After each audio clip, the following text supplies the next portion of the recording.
of Columbia, 48 of the 100 largest metropolitan areas, and over 800 counties. Some of these gains are attributable to immigration, but in fact, only 38% of total minority growth is due to immigration, with the remainder attributable to natural increase. Nonetheless, it is clear that younger minority populations will be significant contributors to the nation's youth in light of the overall aging of the white population. These new census estimates underscore important demographic megatrends that will impact the country's future. An older baby boomer retire will be an increase in need for younger generations to contribute to a vibrant, productive labor force.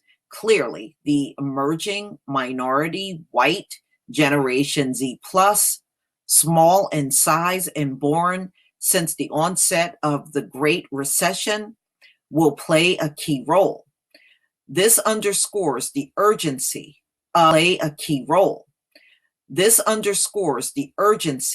of investing in the well-being of America's racially diverse youth.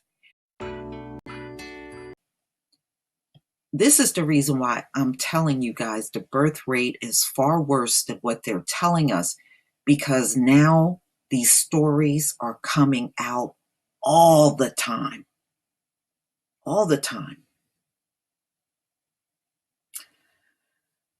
Okay, birth rates in the US are falling, and we're not sure why. Trust me, they know why. Playing dumb is not going to make it go away. People are having children later and having fewer of them.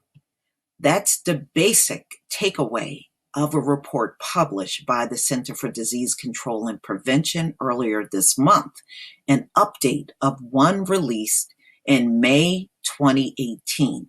You might not find that surprising. After all, the new data simply reinforces a trend that has been documented for now, for a while, and it has been going on. In fact, I remember doing these same articles last year in my videos. That is that US fertility is on the decline increasingly.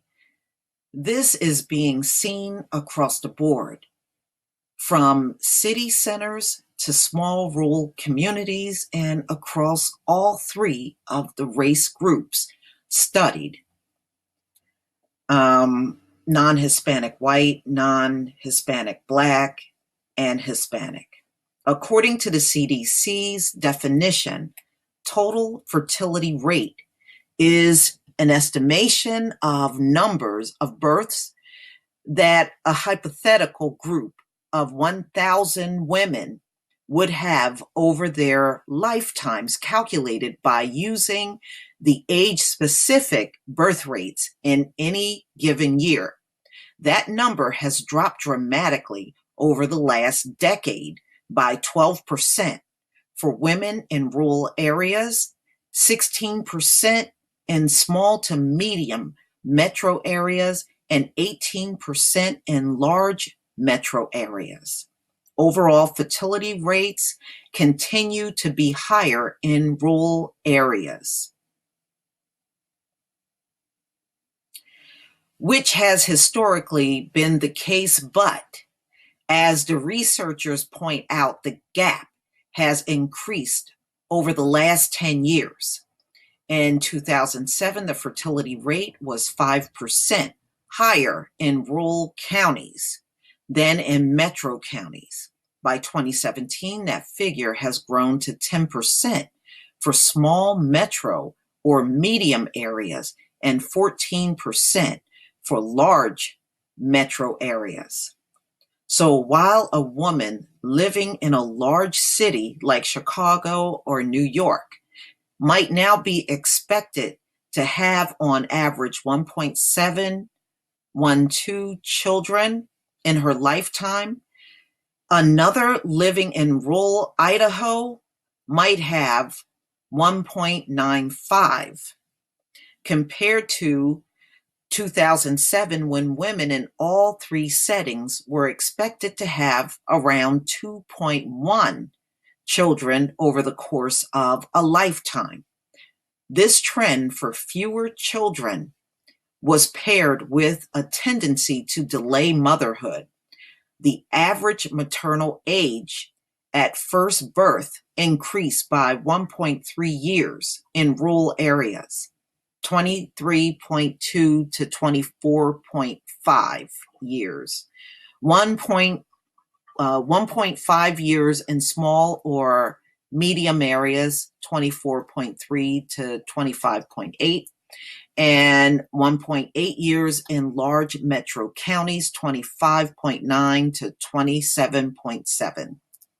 Researchers also broke down fertility rates and average maternal age by non-Hispanic white, non-Hispanic Black, and Hispanic women.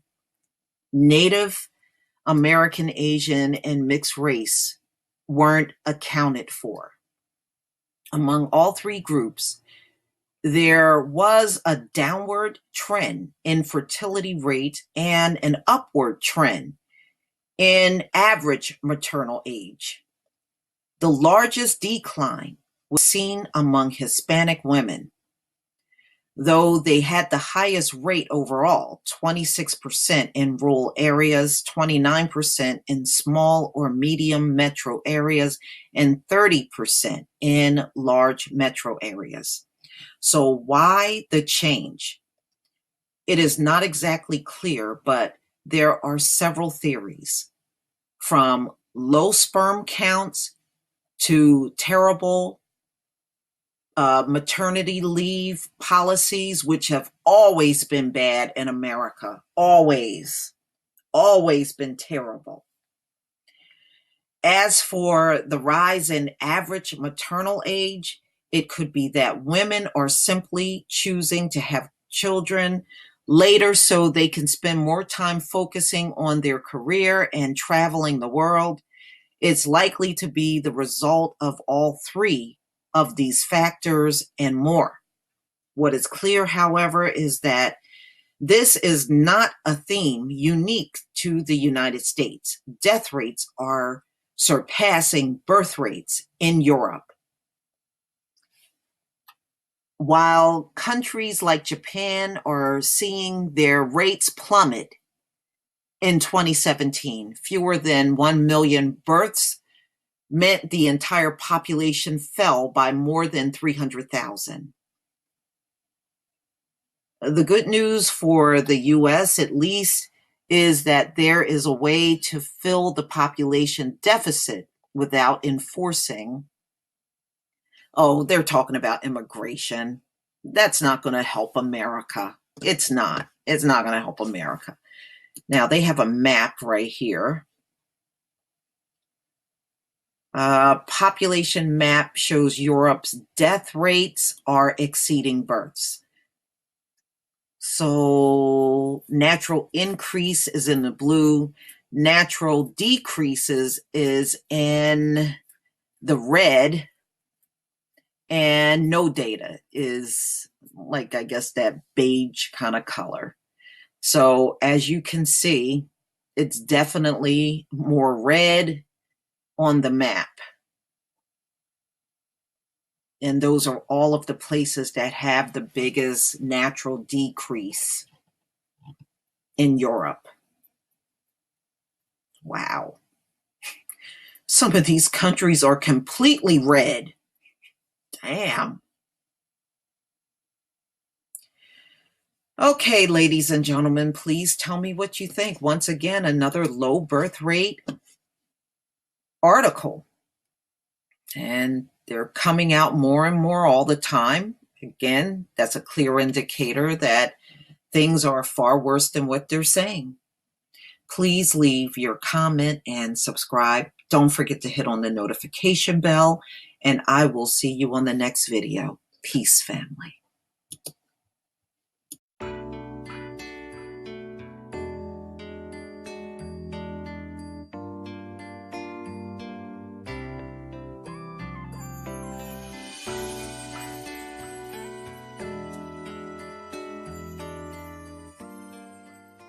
A lot of times I focus on articles that talk about the low fertility rate in the US. This is an article that came out in the week. It is a website that's out of the UK, September 4th, 2018, why global fertility is in decline. So actually these declines are the heaviest in European Western nations and the Asian nations. They seem to be the ones hit the hardest on a global scale. So the fertility rate in South Korea, already the lowest in the world, is set to drop below one baby per woman for the first time in its history, according to a new study. Report author Lee Chol-hee, an economics professor at Seoul National University, predicts the resulting future shortfall in healthcare, pension, economic growth, and of course their military is going to cause real problems in South Korea. As The Economist puts it, the country is running out of children. But South Korea is not the only place where fertility is in decline. Fertility rates are falling across the globe. According to the latest World Population Data Sheet released by the US-based Population Reference Bureau, the 2018 worldwide total fertility rate is 2.4 births per woman, down from around 5 in the 1960s. The countries with the lowest rates are South Korea, Singapore, and Taiwan, which are all hovering just above one birth per woman, while Niger, Chad, and the Democratic Republic of the Congo have the highest rates at around 6 to 7 births per woman. Look, y'all can't compare yourselves to the melanated people on the earth. I don't mean no harm, but you can't make that comparison at all. Okay, we have always been the most fertile people on this planet. That is not shocking. Latest figures from the Office for National Statistics put the UK rate at 1.76. So why are women having fewer babies? In South Korea, a deeply patriarchal society, the status of women is a major driver of the trend, says The Guardian. With worsening job prospects and rising property prices, women are getting married and having children later in life, if at all, for fear of being denied promotions and facing discrimination at work, says the paper. The South Korean government efforts to boost the rate with measures such as free childcare and cash payouts for pregnant women have had little success. Well, honey, if you are barren, there is no amount of money that's going to up your birth rate. They've been trying that in Europe too, y'all, trying to pay the women to get pregnant, and it's just not happening. I mean, if you just are infertile, you just are. Money is not going to magically change what's going on in the womb. If you can't get pregnant, there's no money that's going to reverse that. Higher education for women is another big factor across the world, says Bloomberg columnist Noah Smith. He suggests that the shift from agriculture to urban living also means less incentive for families to have kids to work on farms and an increase in the cost of raising children. However, while countries with very low or very high birth rate pose problems regionally, Smith says that globally we are approaching a magic level of around 2.1, when the total population will stabilize and decline, putting an end to fears that overpopulation is going to swarm the planet. It has never been no over. Come on. The Most High made this planet, but he's not going to make the planet big enough for everybody to be on. That doesn't even make any common sense. And it never made any sense. But you know what I find ironic, y'all? The people that bitched and moaned about too many people being on the earth, they are the groups that are declining the most. Boy, you ask for something, you get it. Yeah, the world is being depopulated. The ones that were screaming about it, you're the ones being depopulated. I guess you really did get what you wished for. Unlike other animals, humanity has voluntarily limited its reproduction, Smith concludes. The population bomb has probably been diffused. So there you go. But y'all, European and Asian nations, don't try to compare yourself to Africa when it comes down to fertility, because you're going to be disappointed every single time. You'd be better to compare to each other, but not Africa. Not Africa. We melanated people, we don't have that issue, never had it. Okay, that's why you keep trying to pick us off manually with your cops, and it's just not going to work. Ain't working. Please tell me what you think, ladies and gentlemen. Please leave your comment and subscribe. Don't forget to hit on the notification bell, and I will see you on the next video. Peace, family.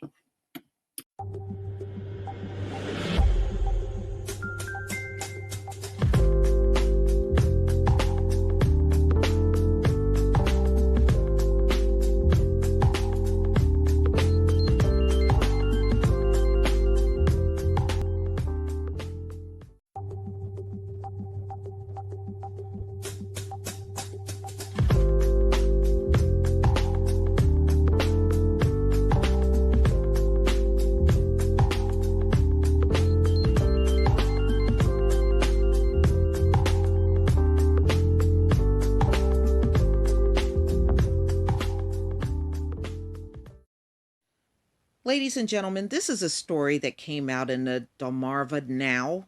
Black and Hispanic populations are now becoming the majority in Salisbury, Maryland. Okay?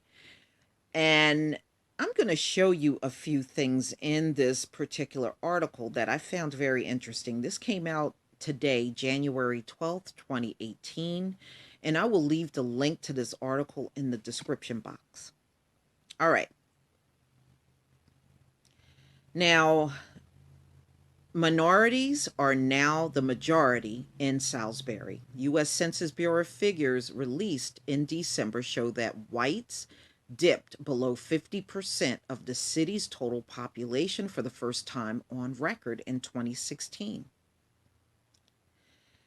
The exact percentage, 49%. Salisbury populace has been growing increasingly diverse for decades. But the trend has accelerated in recent years. Since 2010, Hispanic numbers have risen 30%, while the African American population has gone up about 21%. Listen to this. Meanwhile, the white population contracted about 1%. You notice the Hispanic and the Black communities went up in double digits. The white community only grew by 1%. That is from 2010 to 2016. They grew only 1%. Ladies and gentlemen, if you did not believe that they were not reproducing, believe it now. Believe it now.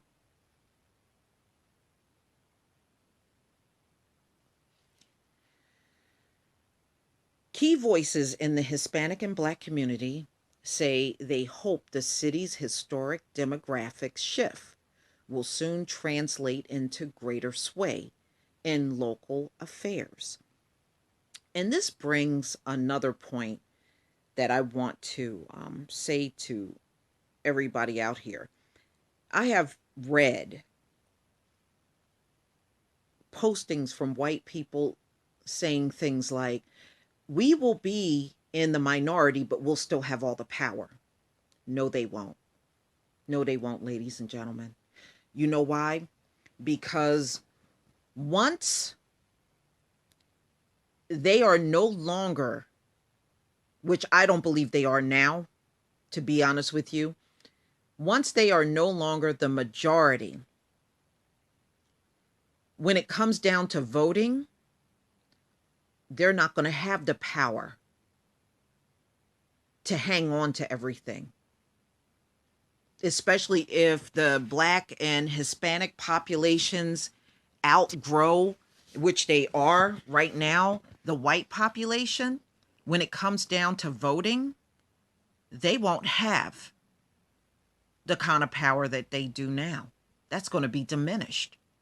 So as these other darker groups grow, they're going to have really the power when it comes down to voting. So that shift is going to happen, and it's going to happen across all sectors. So no, they will definitely not be able to hold on to the power. They won't. They won't. That's just fantasy talk. Trust me on this one. It's fantasy talk. It's fantasy talk. They will absolutely not be able to hold on to the power or the wealth once this shift is completely so notable that they can't hide it anymore. Right now, they're still trying to hide it and mask their numbers through padding it up with all these different groups that come in. See, immigrants are their best friend, because virtually all these immigrants coming over, they're just throwing them all in the white category. Okay? So they are conveniently padding up the numbers, but the reality is they aren't. That shift has already happened, in my opinion. That's why Trump is sitting in office. And that's why shortly after Trump got into office, that is when the report came out about their population only growing by 5,000. They're already in the minority. But see, they have to play the head game and make you believe there's still this big population, which many of us are not buying. And my two eyes don't see you as the majority population. It's just not the case.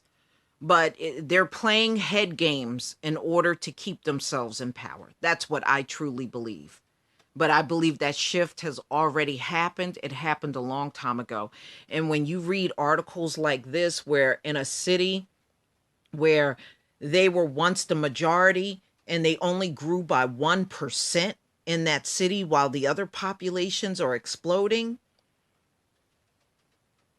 their numbers are not that big, ladies and gentlemen. This article is just one of many examples all across this country. Okay, so let me go down. African Americans are underrepresented on the city's police force as well as in local business boardrooms, Moore said. In 2013, 87% of the police department, 121 staff members, are white. That shouldn't be the case. That should not be the case. See, as the population changes, the police force change. But you know, a Phil from the Advise Show brought up a very good point. He said they practice affirmative action everywhere except for on their police forces and on their juries. And that is the truth. Moores concede that some of the lack of diversity stems from having a shallow gene pool of qualified candidates. And that's bullshit too, ladies and gentlemen. They've been using that, oh, we can't find any qualified blacks, we can't find any qualified Hispanics, as an excuse to keep these police forces white. Okay, the problem is we have not given them enough pushback when they come back with that not qualified candidates crap. You know, they're lying. They're lying. I mean, come on. How smart do you have to be in order to be a police officer in America? These cops, the way they function out on the street, they don't sound like they have anything beyond a second grade education here in America.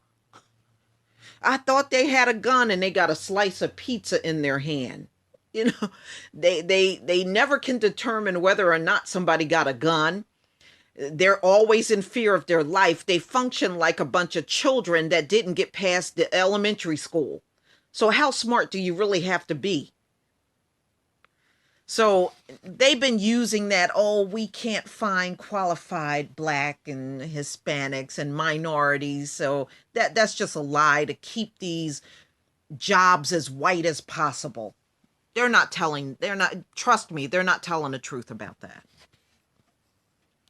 But it has persisted for so long primarily because nobody has made an issue out of it. That's right, because people are not giving them pushback when they come back with those tired ass arguments. While Salisbury population may be spread unevenly among its various racial and ethnic groups, the overall direction points upward. Mayor Jake Day. The first 6 years of this decade have seen the city's population jump 10% and to more than 32,000 people, according to the census. All right. The Census Bureau has projected that non Hispanic whites will become the minority nationwide 2050. That's already happened, y'all. Already happened. That's why Trump exists. The biggest, you know why they're using that? Because they're using this date to ensure that they'll stay in power. It's a head game, y'all. I'm telling you, they are the minority now. They are using this 2050 date in order to prolong their stay at the top. Oh, well, if we just make them believe that we are the biggest population until 2050, then we can stay in power for a few more decades. That's what this is about. Trust me on this one.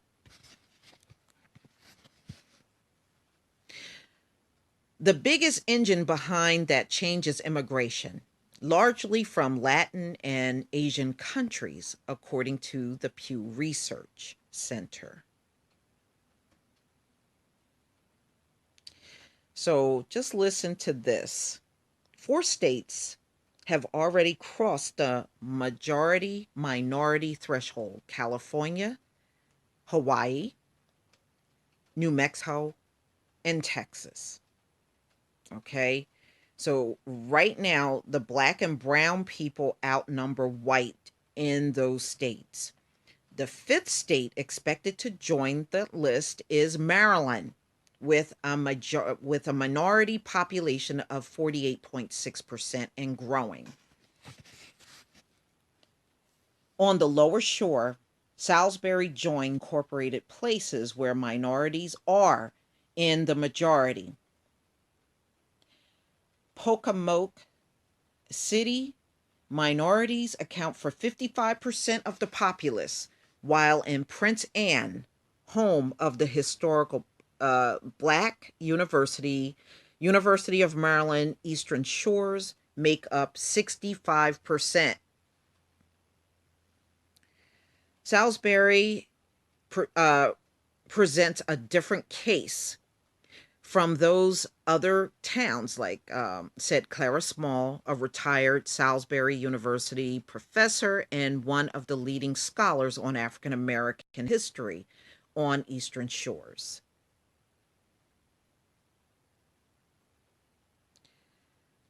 Okay. Salisbury is a region's largest city by far, and therefore the biggest recipient of workers, Small said. So there's a lot of workers and a lot of migrant workers that are there in Salisbury.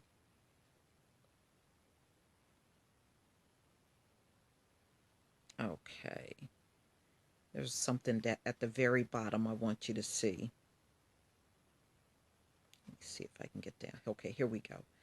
Right here where it says Salisbury demographics. The non Hispanic white is 49%, black 38%, Hispanic 7%, Asian 7%. Okay. So remember, the black and Hispanic populations right now are growing in double digits, the white population in single digits. But this change has already occurred in many places around this country. And I think when I'm out and about in the summer, that's when I noticed it more. Where I live right now, it used to be primarily white back when we first moved in. Now it's predominantly black, but so is everything shifting in the state of New Jersey. In fact, I did an article where the majority of the public school children are now majority black and Hispanic. And it's not because white people are moving their kids to private school. There's simply not a lot of white kids in New Jersey because their population is simply not growing in this state. Their population is not growing here. Okay, and it's not just here, it's in many places around this country. It's not no white flight. They don't have the numbers anymore to even do the white flight. They don't have the numbers. It's not white flight because this is occurring all over the nation. Salisbury is one of many places in this country where the population is shifting. Number two, when I go out, I see Hispanic women with babies. I see black women walking around with babies. When I see white women, you know what I see them with? Teenagers. Teenagers. I can't even remember the last time I've been out and seen a white woman walking around with her toddler. You really don't see this that much anymore. And I know it's not just me that noticed this. When I see the white families out, the kids are older. When I see the black and Latino families out, the kids are younger.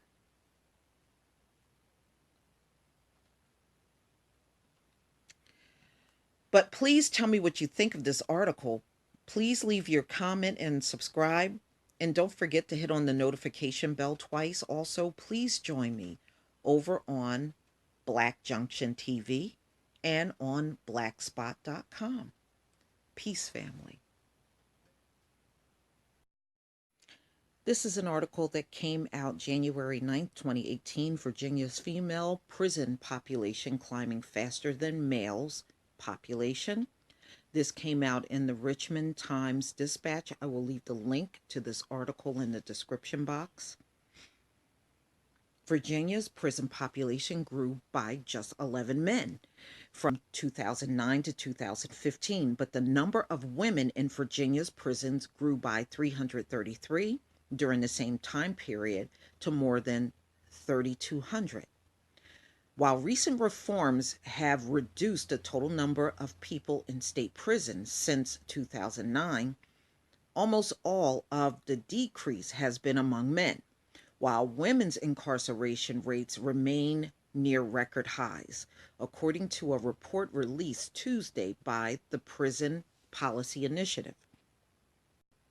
Few people know what's happening in their own state, says Wendy Sawyer, author of The Gender Divide, Tracking Women's State Prison Growth.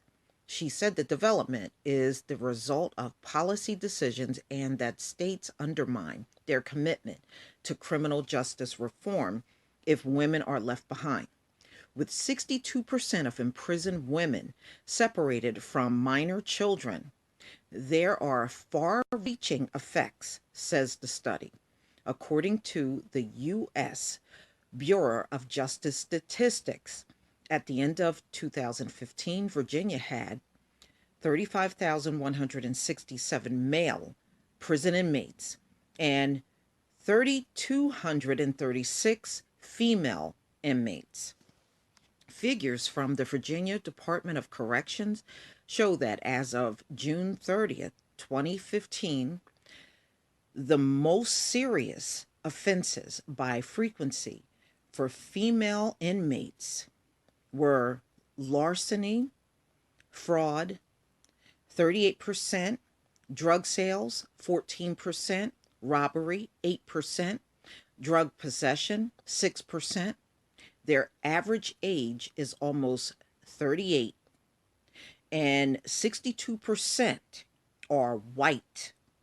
Did you hear what I said? 62% of the female inmates in Virginia are white. And this is all around the country, y'all. And it's amazing how these people put down the black women all the time.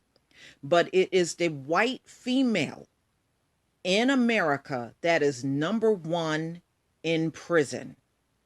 And it is the most hidden thing in America as well.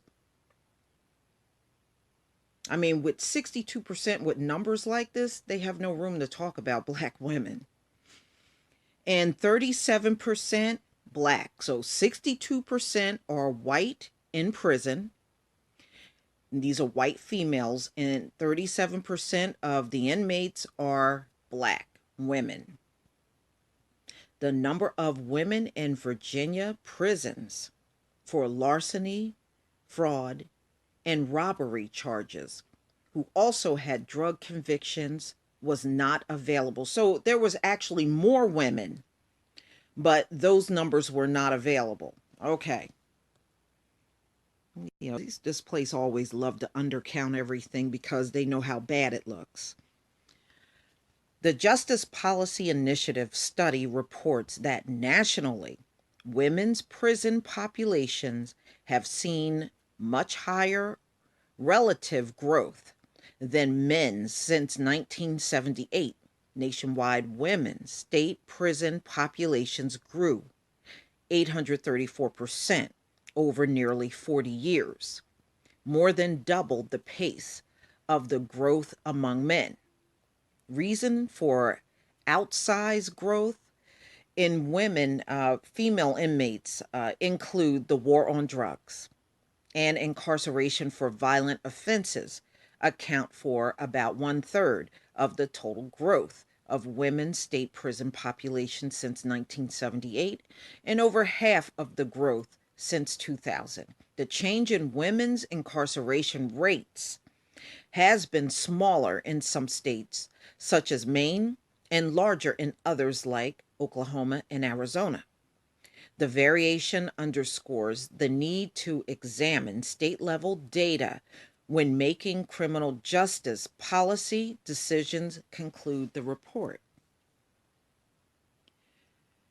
Perhaps the most troubling finding about women's incarceration is how little progress states have made in curbing its growth, especially in light of the progress made to reduce men's prison population, says the report.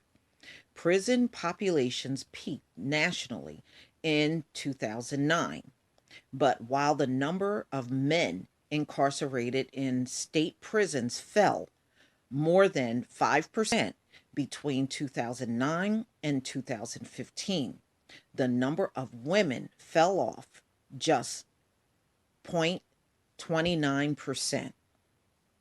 In 8 states, from 2009 to 2015, the male prison population declined, but the overall state prison population climbed because more women were imprisoned, found the report.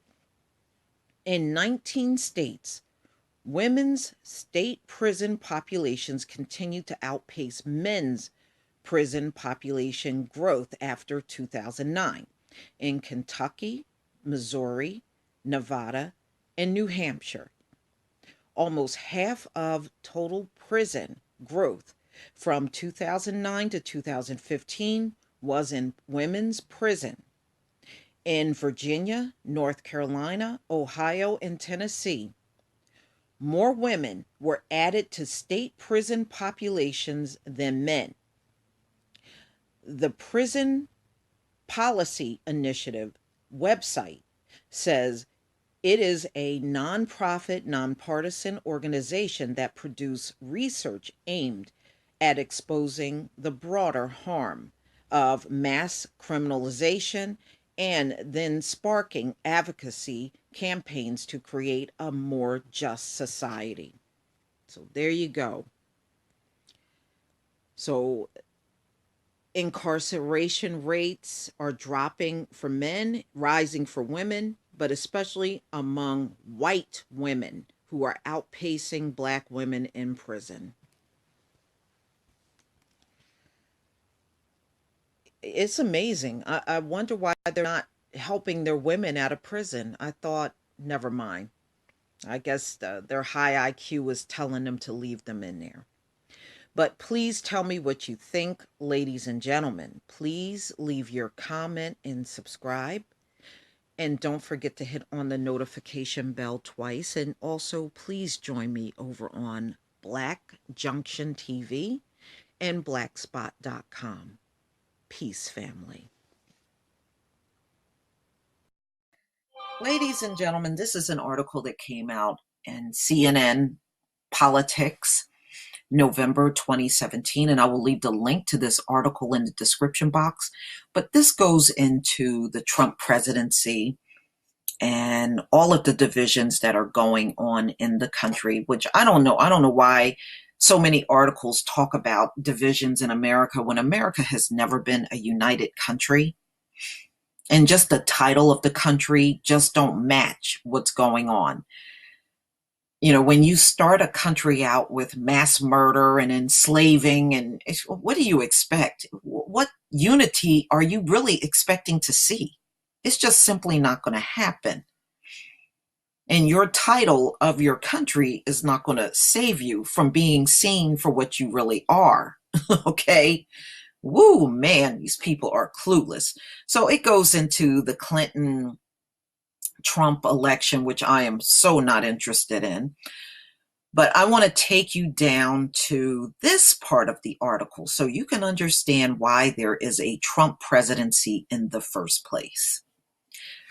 Demographically, the nation is living through the most profound transformation since the melting pot era at the turn of the 20th century. Almost 40% of the total population is now non-white, roughly double the share in 1980.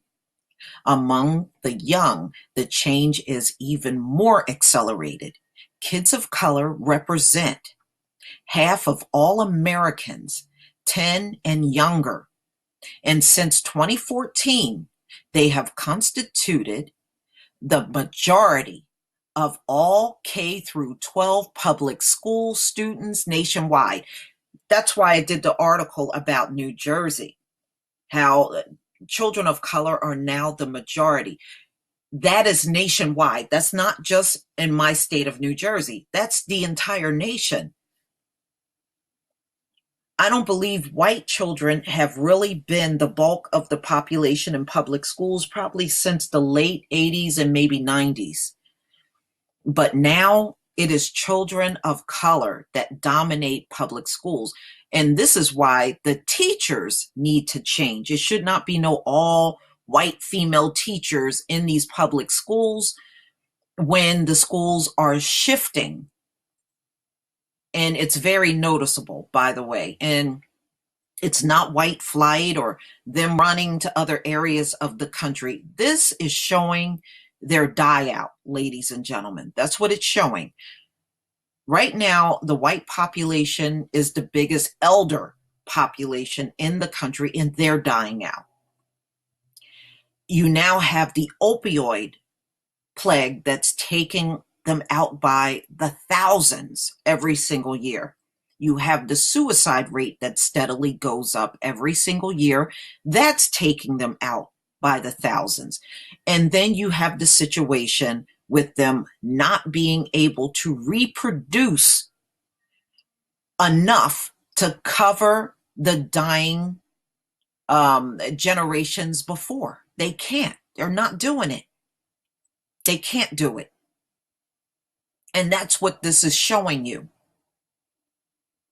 William Frey, a demographer at the Brookings Institute, has calculated from 2000 to 2014 Not only did whites decline as a share of the under 18 population, listen to this, listen closely, in 46 of the 50 states. Did you hear what I said? Whites have declined in 46 of the 50 states, and these are the ones under 18. So if you are 18 and under and a person of color, you now dominate in 46 of the 50 states in America. But so did the absolute number of white kids. There's far less white kids in this country. That's why you're seeing this shift in the public schools. The 2020 census is going to show that the under 18 population is majority minority. I don't believe in saying that. They should just be looked as the majority, period. Period. Same as the under 10 population now is. And there is an absolute decline of white youth in the US. Frey predicts flatly. Now, look at the public schools in the US, which are now largely non-white. So look, 1999, whites were 62% of the public school students, and 38% of the public school students were non-white. This ain't them switching their kids to other schools, so, don't even try that. They are not reproducing, and that's what this chart is showing you. It has nothing to do with them switching their kids somewhere else. They're not reproducing. Now, this is 1999. Now, let me take you down to 2014, where the change was first very noticeable. In 2014, there were 49.5% white students in public schools and 50.5% non-white students in public schools. Now, let's go down. Their decline is fast, very fast. Now, look from 1999 to 2017, where we are right now. 2017, 48.1% of white students make up public schools. 51.9% of non-white students now dominate in this country. Non-white, 51.9%. That's what's happening, ladies and gentlemen. This is the reason why somebody like Donald Trump got in. Now, many of them will come to you and say, well, yeah, even if it's less than us, we still gonna have the power. How do you keep the power if you're not reproducing? So the fact that they will still have the power, it's only temporary.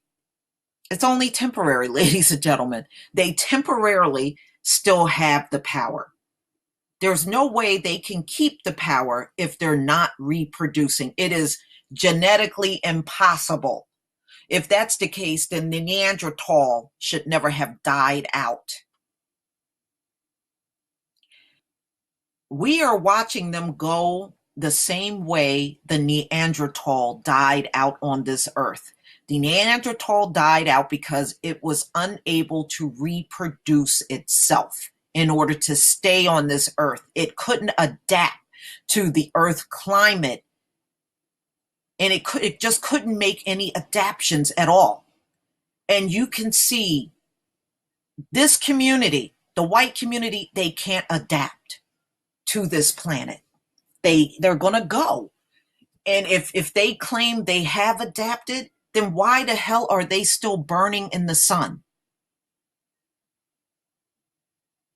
They're walking around all summer long with flaming red skin and pus balls and sunburned eyes. And, that tells me you done been here 6,000 years and you still have not adapted to the earth.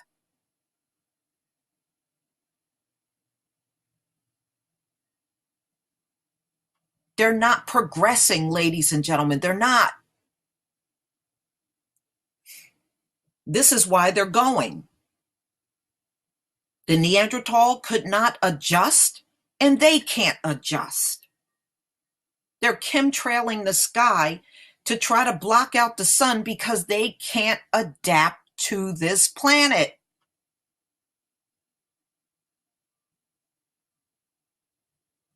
So if you are dying out, there's no way you can hold on to power forever. Even that's going to fizzle out on you. It's impossible.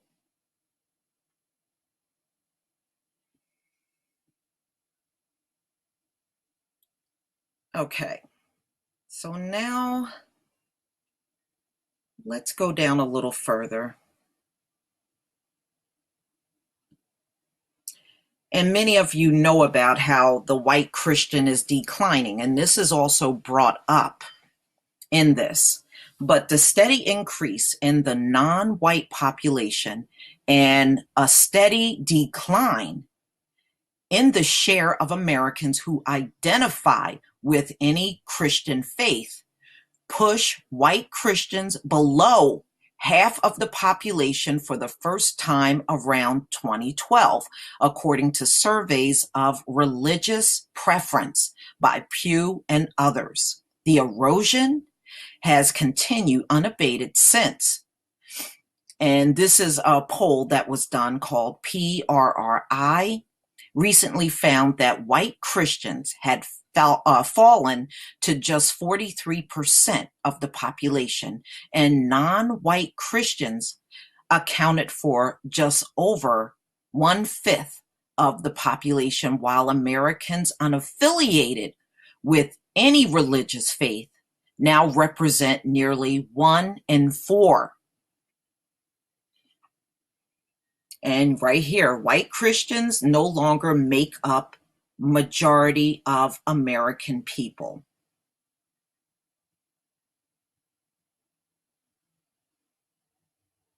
And see, another reason why they won't be able to keep hanging on to the wealth because of the decline they're going through, it's going to get to the point where they're not going to be able to even make an impact on elections because the people of color will be dominating all of the elections in the country.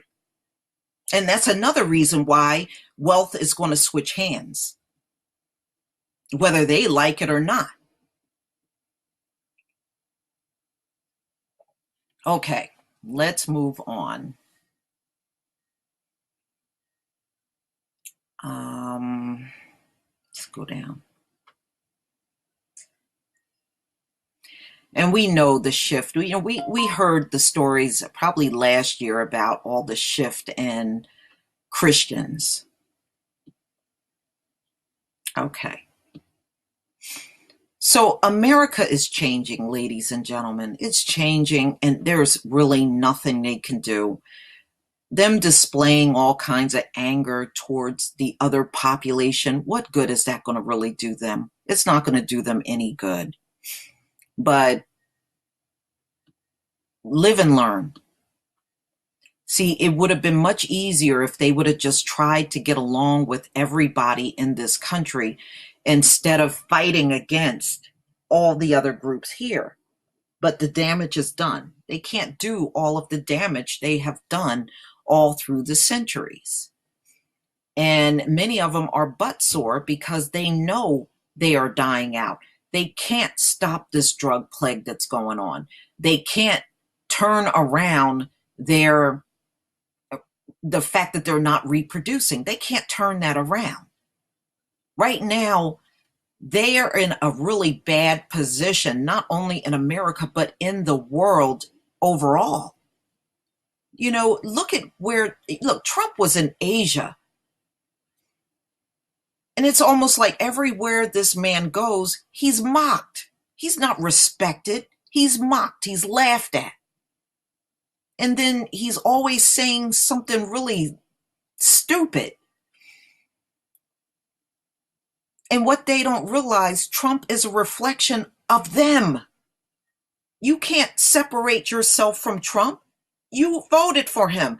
53% of the white females in America voted for Trump.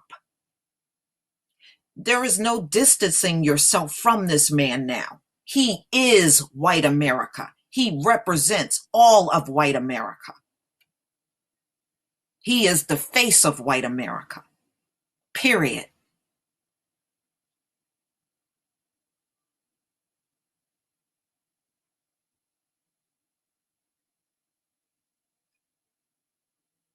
They can't turn it around, ladies and gentlemen. Just always remember that. That's what all this anger and these fits of rage and ranting out in public is all about, with them running their mouth because Trump is in office.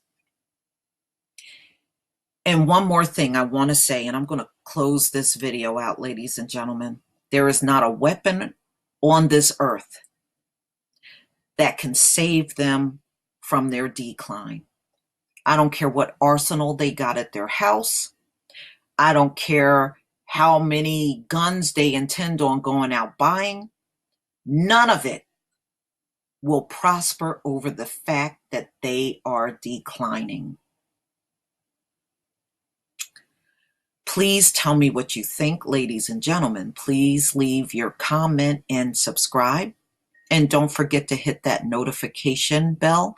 And if you can make a donation to my channel, I would deeply appreciate it, ladies and gentlemen. Peace, family. This is a story that came out in the Philadelphia Inquirer, November 15th, 2017.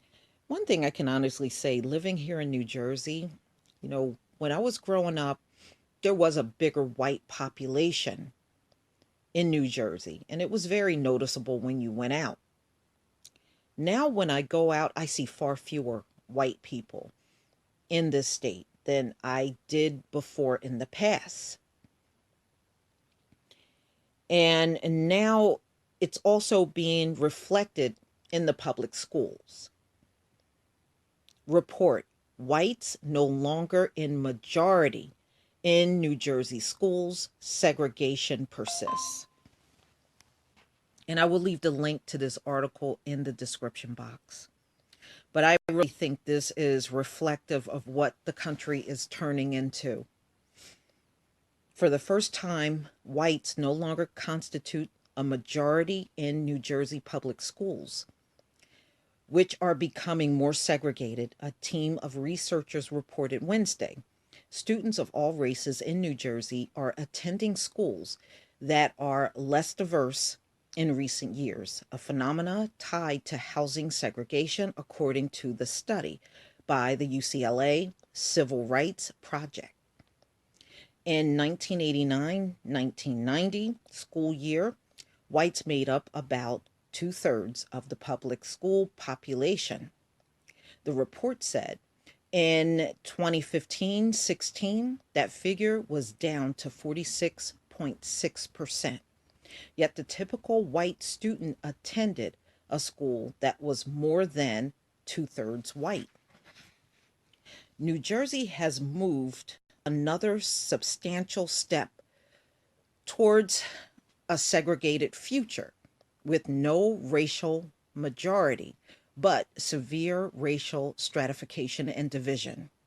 The report said the segregation is related to geography rather than overt policy. The researcher said segregation is mostly between districts, not within districts. There's a lot of data that shows that in a lot of places, municipalities are becoming more segregated. Ryan Conklin, an assistant professor of sociology and Gutman County College and co-author of the study, said in an interview Wednesday, And that's a central problem. The study said that during a time when schools have focused on funding and program inequalities, segregation has gone unchecked. Conklin said New Jersey could consider school district consolidation. The state has more districts, 590, than municipalities, 565. Conklin said consolidation has worked elsewhere.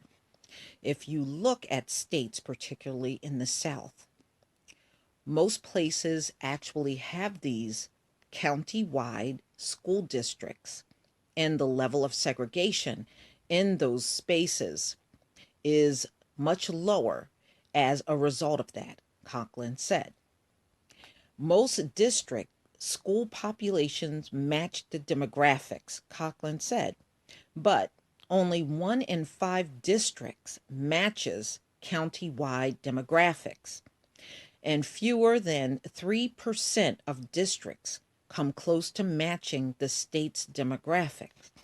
Conklin said the most significant figure in the study is the rise in the number of students attending school that have a white student population of less than 1%. Since the group's 2010 study, he said that number has doubled to about 8%. That's pretty stark, he said.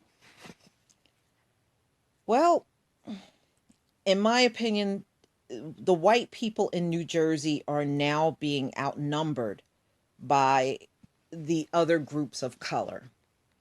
And the schools are changing. For instance, where I live, when I was growing up, the schools were majority white. If you came to my neighborhood now, there are still some white students there, but the white students are now in the minority. The black students actually outnumber even the Hispanic students. So you have a big black student population followed by the Hispanics, and then the whites are last.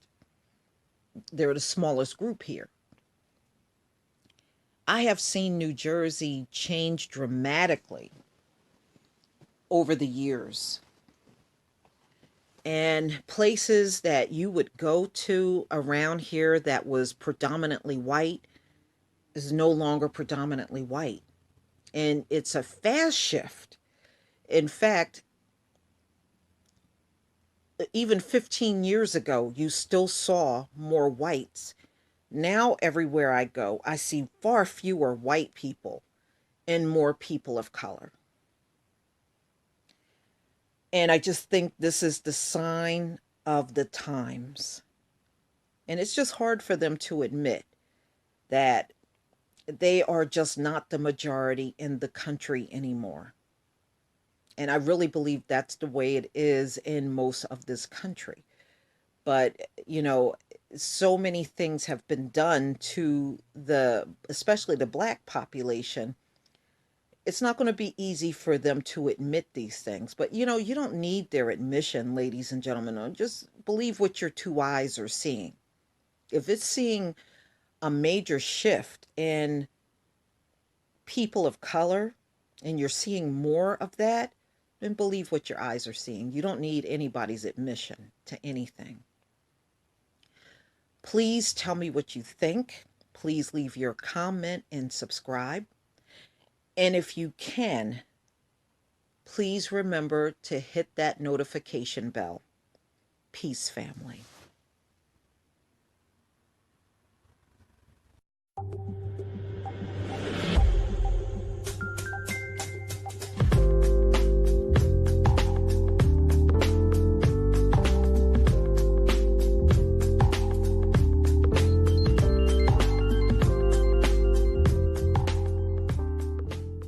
Ladies and gentlemen, this is an article that came out in GQ.com. And they are coming out and saying a lot of things that people probably don't want to hear. But I think it's something that will bring everything to reality. Since this earth has been here, there's always been a natural extinction going on the planet. It's always happened. And what we are seeing now, ladies and gentlemen, with all of these declining birth rates in the West and in the Eastern Asian countries, is another natural instinct that's occurring on the earth.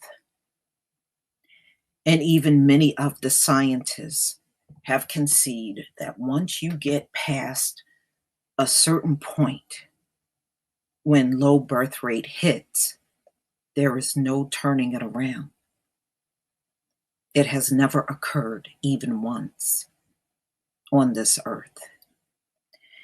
Now, we know a lot of the women are not reproducing, but ladies and gentlemen, many of these men can't reproduce any good, productive sperm. They are not producing the same level of sperm even their grandfathers produced on the planet. Now, this is not all men. This is not all men at all. Okay, the only countries that are mentioned for this very low sperm count that's going on is the US, Europe, Australia, and New Zealand. So it's not every nation. But it's something that seriously needs to be discussed. If you're not reproducing, then there's no next generation. And if there's no next generation, then that means extinction. And these things got to occur, ladies and gentlemen, because number one, the planet is heating up a lot. And those that cannot handle the sun and handle the hot climate and move along with the planet, get in sync with the planet heating up, you're out of here. You're out of here. This planet ain't cooling down. It is getting hotter and hotter and hotter. And we already know there are people on this planet, your skin is just not equipped for the baking sun.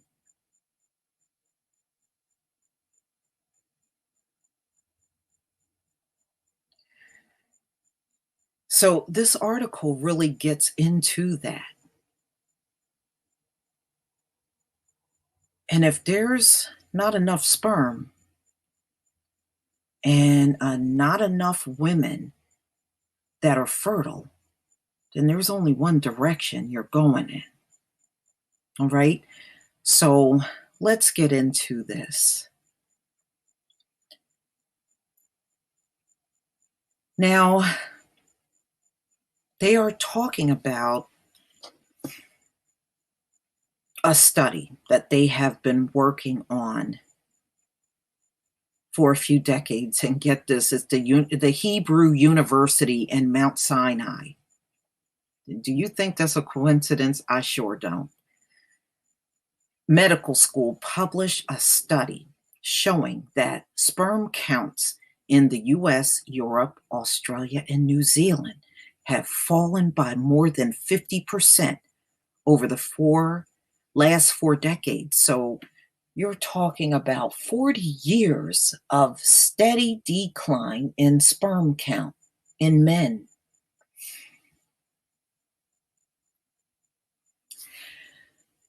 That is to say, we are producing half the sperm our grandfathers did. We are half as fertile. The Hebrew University in Mount Sinai paper was a meta-analysis by a team of epidemiologists, clinicians, and researchers that culled data from 185 studies, which examined semen from almost 43,000 men. It showed that the human race is apparently on a trend line towards becoming unable to reproduce itself. Sperm count went from 99 million sperm per milliliter of semen in 1973 to 47 million per milliliter in 2011. And the decline has been accelerating. Would 40 more years or fewer bring us all the way to zero?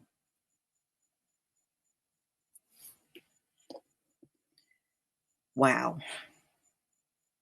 I called Shanna H. Swan, a reproductive epidemiologist at Mount Sinai, and one of the lead authors of the study asked if there was any good news hiding behind those brutal numbers. We were already at risk of extinction. She failed to comfort me. The what does it mean question means extrapolating beyond your data, Swan said, which is already a tricky thing. But you ask. So this is what she is saying. When is a species in danger? When is a species threatened? And we are definitely on that path. The path in its darkest reaches lead to no more naturally conceived babies and potentially to no babies at all. So she is saying we're already seeing people from these nations that we mentioned having fewer babies, but it's going to get to the point where there will be no babies at all coming from these people in Europe, the US, Australia, and New Zealand. It's going to get that bad. There will be no babies at all coming from them.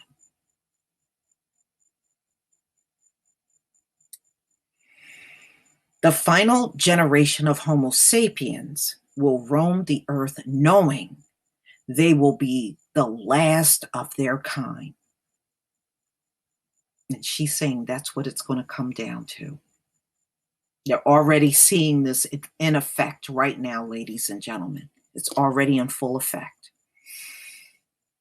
If we are half as fertile as the generation before us, why haven't we noticed? So she's saying, why haven't we noticed this up until now? One answer is that there is a lot of redundancy built into reproduction. We don't need 200 million sperm to fertilize an egg, but that's how many the average man might devote to the job. Most men can still conceive a child naturally with a depressed sperm count, but those who can't have a booming fertility treatment industry ready to help them. And though lower sperm counts probably have led to a small decrease in the number of children being conceived, that decline has been masked by sociological changes driving birth rates down even faster. People in developed worlds are choosing to have fewer kids, and they are having them later. They are not doing this by choice, ladies and gentlemen. See, they like to say that a lot. These folks are not barren by choice. They're not. They know they got a problem. And they know there is no humanly possible way they're going to fix this problem. And you know why they're not going to fix it, ladies and gentlemen? Because it's a natural extinction going on this earth. And I believe this is the same thing that happened to the Neanderthals. They got to the point where they just stopped reproducing and they just faded away. And we're seeing the cycle happen again. And everybody is afraid to say the word extinction, but that's what's happening on the planet.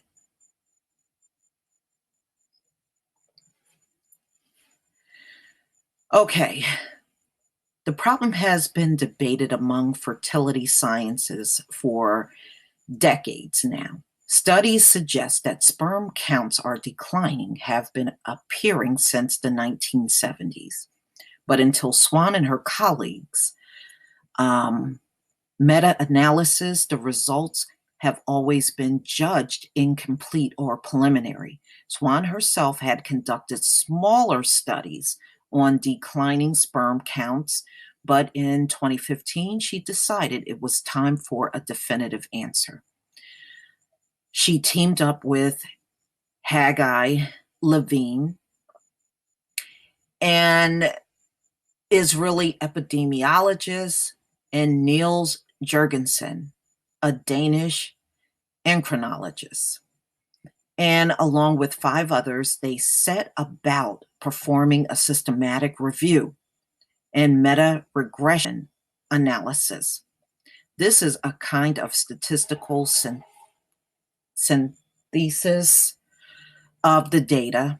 Haggai is a very good scientist, and he also used to be head of epidemiology for the Israeli armed forces. Oh, that's debatable there. Swan told me. So he's very good at organizing. They spent a year working with the data. We should hope for the best and prepare for the worst, said Haggai Levine, a lead author of the study. And that is the possibility that we will become extinct.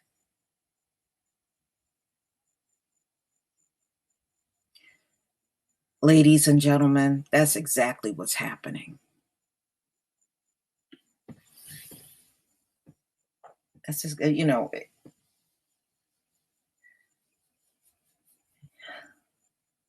this earth is going to be too hot for certain people to survive on it.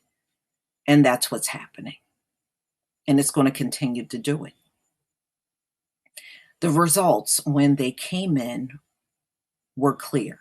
Not only were sperm counts per milliliter of semen down by more than 50% since 1973, but the total sperm count were down by almost 60%. We are producing less semen, and that semen has fewer sperm cells in it. This time around, even scientists who had been skeptical of past analysis had to admit that the study was all but unassailable. Jurgensen of Copenhagen told me that when he saw the results, he said aloud, "No, it cannot be true." He had expected to see a past decline and then a leveling off. But he couldn't argue when the team ran the numbers again and again. The downward slope was unwavering. Almost all scientists I talked to stressed that not only were low sperm counts alarming for what they said about the reproductive future of the species, they were also a warning of a much larger set of health problems facing men. In this view, sperm production is a canary in the coal mine of male bodies. We know, for instance, that men with poor semen quality have a higher mortality rate and are more likely to have diabetes, cancer, and cardiovascular disease than fertile men. Testosterone levels have also dropped. Okay, so they're saying that this dropped dramatically, especially as the man extended into his adulthood. They saw a major drop in testosterone levels. One of the most significant markers of an organism's sex is something called anogenital distance, AGD, a measurement between the anus and the genitals. Male AGD is typically twice the length of female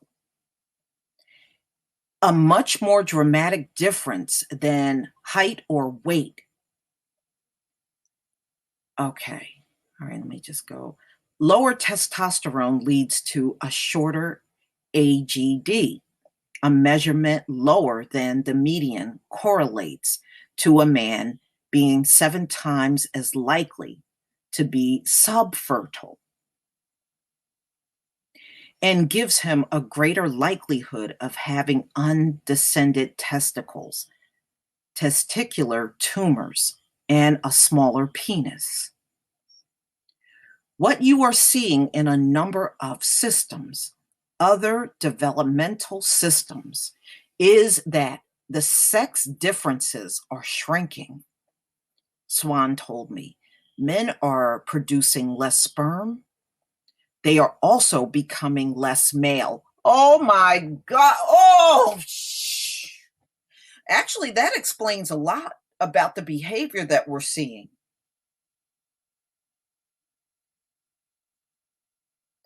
So, as these men's bodies are producing less sperm, they are also becoming less male.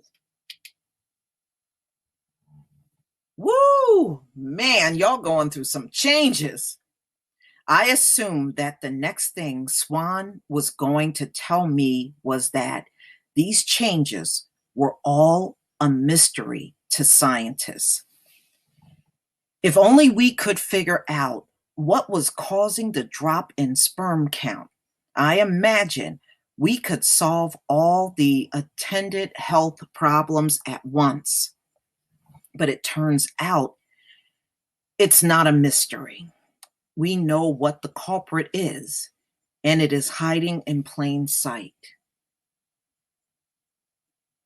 Wow. I can't get over what they're saying, that men that are producing less sperm are also less male. That is deep. 6th floor.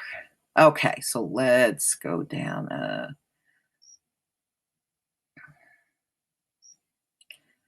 Okay, babies are all on. Okay, they're just talking about the babies on the floor. And let me just go down a little. And just sorry about this, y'all. I'm just trying to, because they're just talking about office and all that stuff.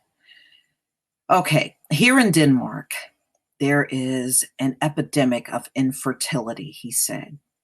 More than 20% of Danish men do not father children. That's pretty significant. When you start getting in double digits, that's pretty significant. Okay.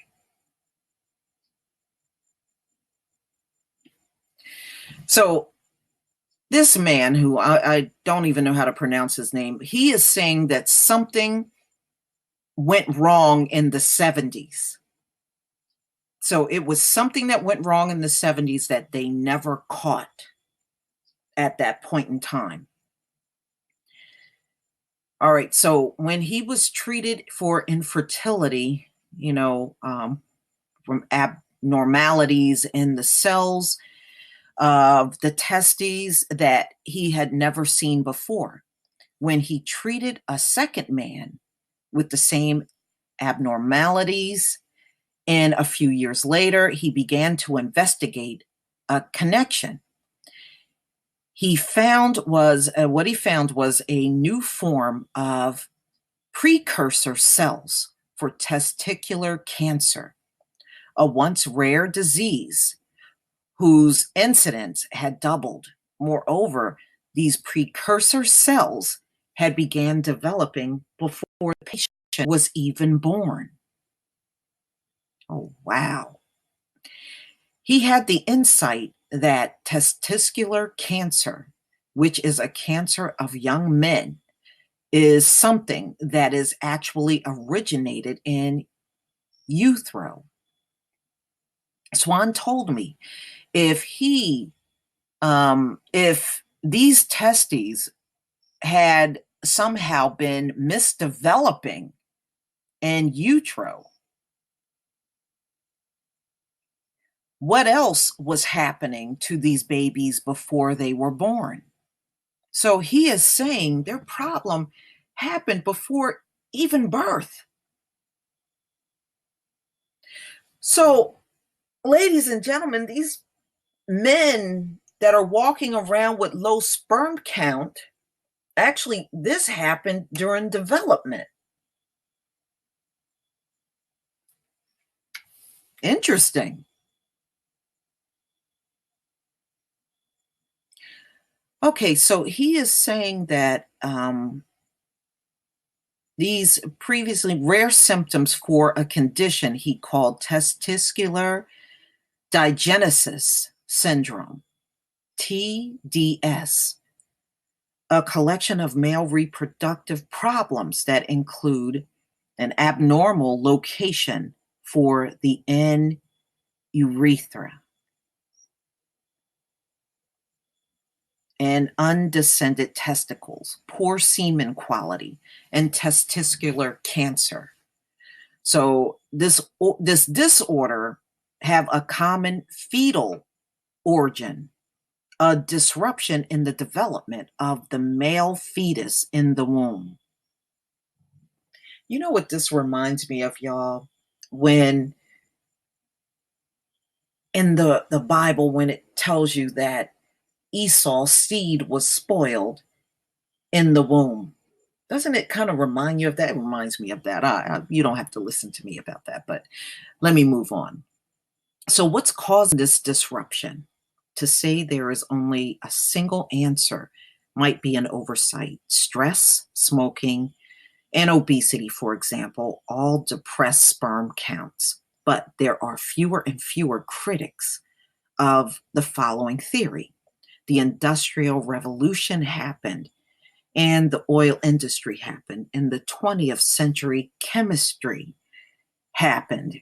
In short, humans started ingesting a whole host of compounds that affected our hormones, including most crucial estrogen and testosterone.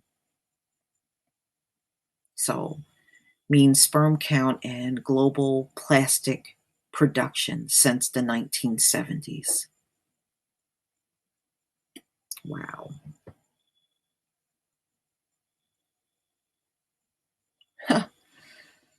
Wow. Things are changing fast.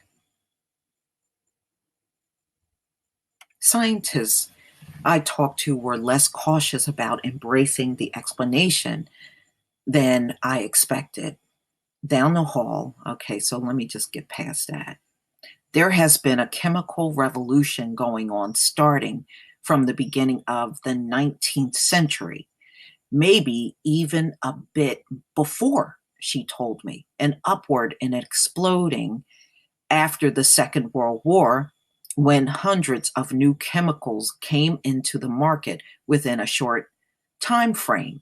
Suddenly, a vast array of chemicals were entering our bloodstreams that no human body had ever had to deal with. The chemical revolution gave us some wonderful things: new medicine, new food sources, fast and cheaper mass production, and all sorts of necessary products. It also gave us, Anderson's point out, a living experiment on the human body with absolutely no forethought to the result. So she is saying the problem probably started as far back as World War II. I mean, that was the last time they had an explosion in birth. After that, it has gone downhill from there. When a chemical affects your hormone, it is called an endo, an endocrine disruptor.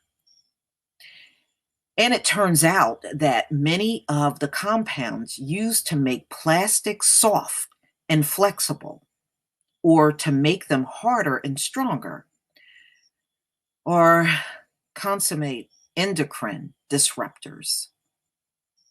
Wow. So it's saying that when these BAPs get into the bloodstream, it's actually disrupting the estrogen and the testosterone.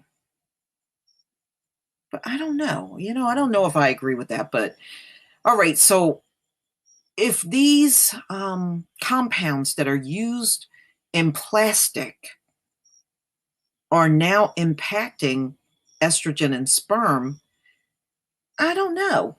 You got to think about the generations before, they really weren't dealing with a lot of plastics. You know, um, in the earlier centuries, everything was in glass. It was not a lot of products in plastic like there are today. I mean, it could be true.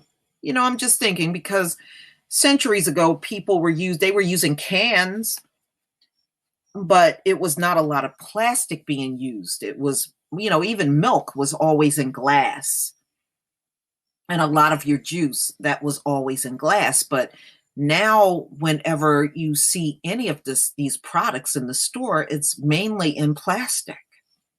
So they actually may be onto something. But they turn to plastic because it's cheap. Everything's about money. They don't care about the impact that it's having on health. But if this is indeed true, then they pretty much did this to themselves.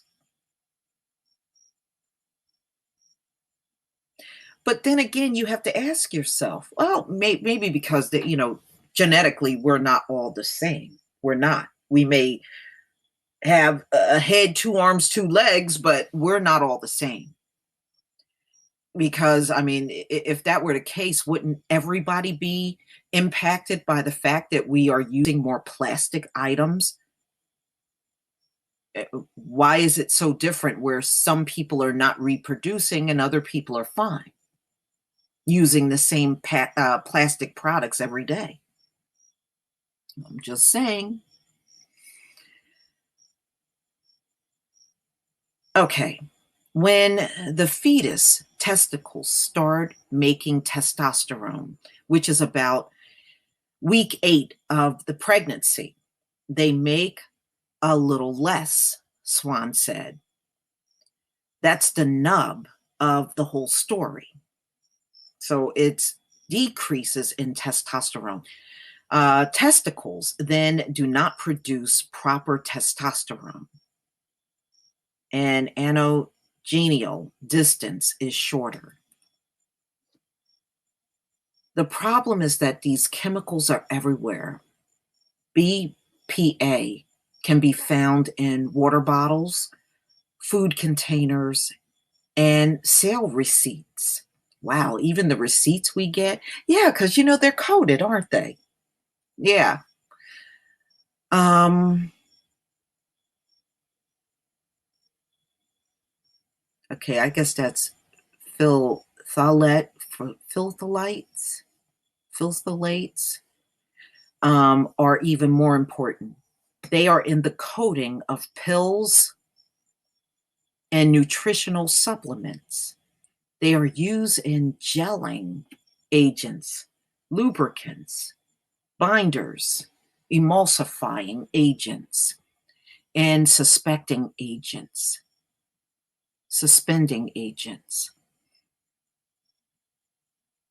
Not to mention medical devices, detergents, and packaging, paint, and modeling clay, pharmaceuticals and textiles, sex toys, and nail polish, and liquid soap and hairspray. They are used in tubing that process food, and you'll find them in milk, yogurt, sauces, soups, and even in small amounts of eggs, fruits, vegetables, pasta, noodles, rice, and water. The CDC determined that just about everyone in the United States has measurable levels. Okay, that is interesting. So it seems like everything because of the chemicals that they're putting in everything, and all of these items are coated, and they're in so many products, they believe this is what's lowering the sperm count. I don't know. What do you think? I mean, I'm not saying that it's not possible, but I still say, why is this only impacting certain people and other people are using these products too? Hispanics and Black people are using a lot of these products too. Why is it not impacting them?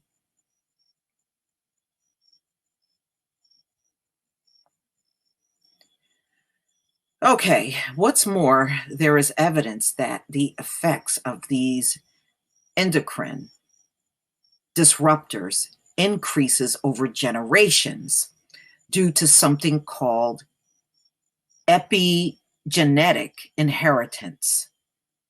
Normally acquired traits like, say, a sperm count lowered by obesity aren't passed down from father to son, but some chemicals, including phthalates and BPA,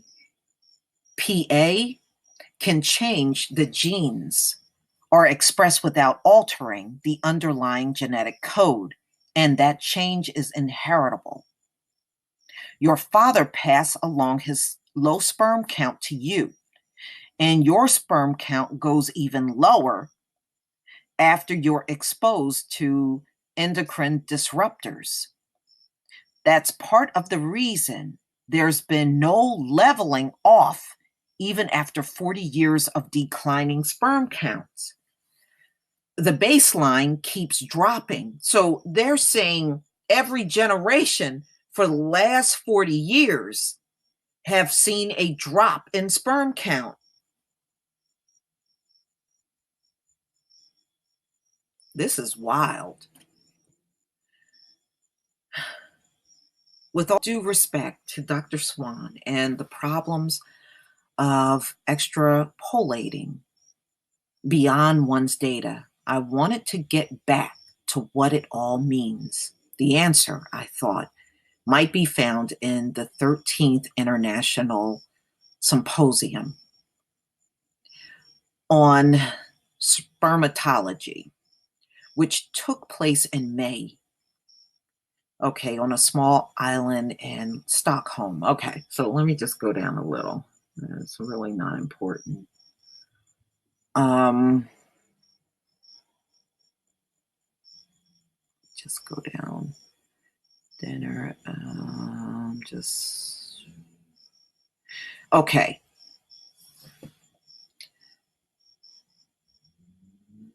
Okay. His session the next morning. Okay, so it would be defining event if the conference. Okay, so let me just go down. They're talking about things that really don't matter. Um, okay, I have great respect for epidemiological studies, but we should remember that mathematical correlations don't prove that there is a causative relation. He said, questions from the audience, often taking form of statements, which much along the same lines, be careful of a bias towards the assumption that all of these things are connected. Levine nodded with only a hint of chagrin, like a patient professor waiting, hopefully, for his students to catch up.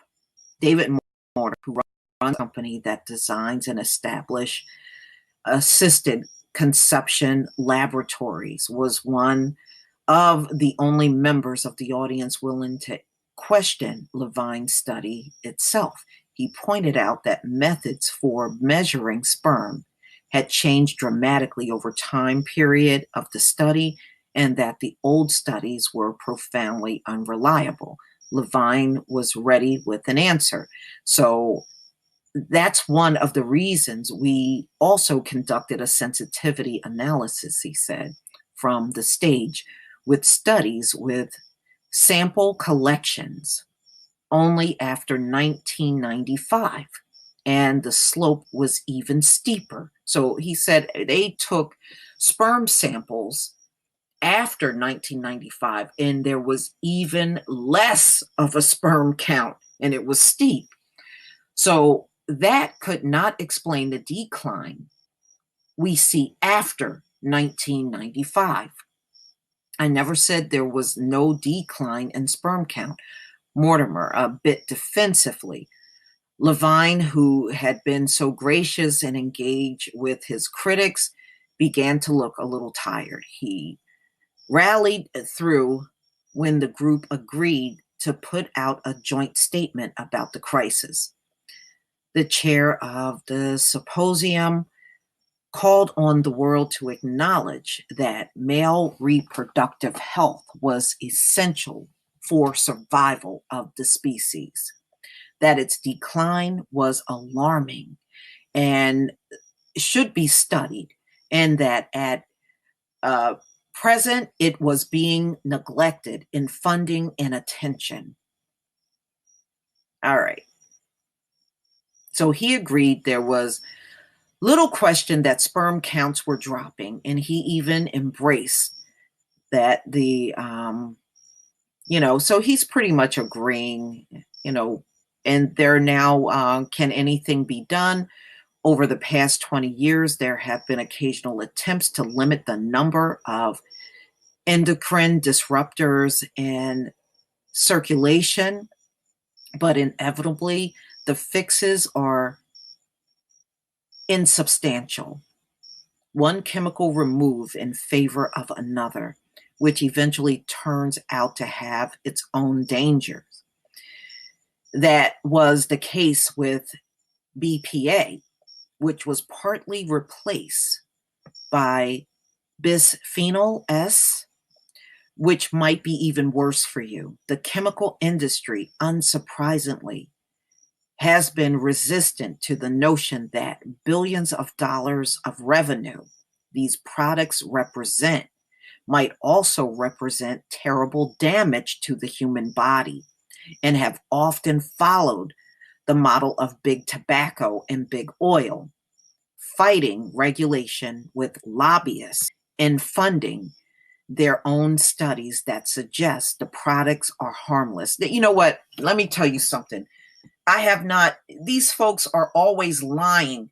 Everything they got out on this market, ladies and gentlemen, got some kind of issue with it. There's issues with the food, there's issues with the drinks, there's issue with the alcohol, there's issue with everything. And that is because they believe in adding things as if they're going to improve nature and what nature puts out. I haven't seen it yet. They don't do anything to food that makes it better. They actually make it worse. And that's why all this cancer is cropping up all over the place among the people. You know, when people were eating things in its more natural state, everybody was much healthier. But as soon as they went to all these product preservatives and these additives and all this other stuff added in, like they're making something better, they have never made it better. They haven't made anything better. They've made it worse. They made the quality of life for everybody on this planet worse by adding in all these chemicals and ingredients that were never necessary in the first place. Now, I know they're talking about, well, we're trying to give it a longer shelf life and all that stuff. Maybe it just wasn't meant to have a longer shelf life. Did that ever occur to you?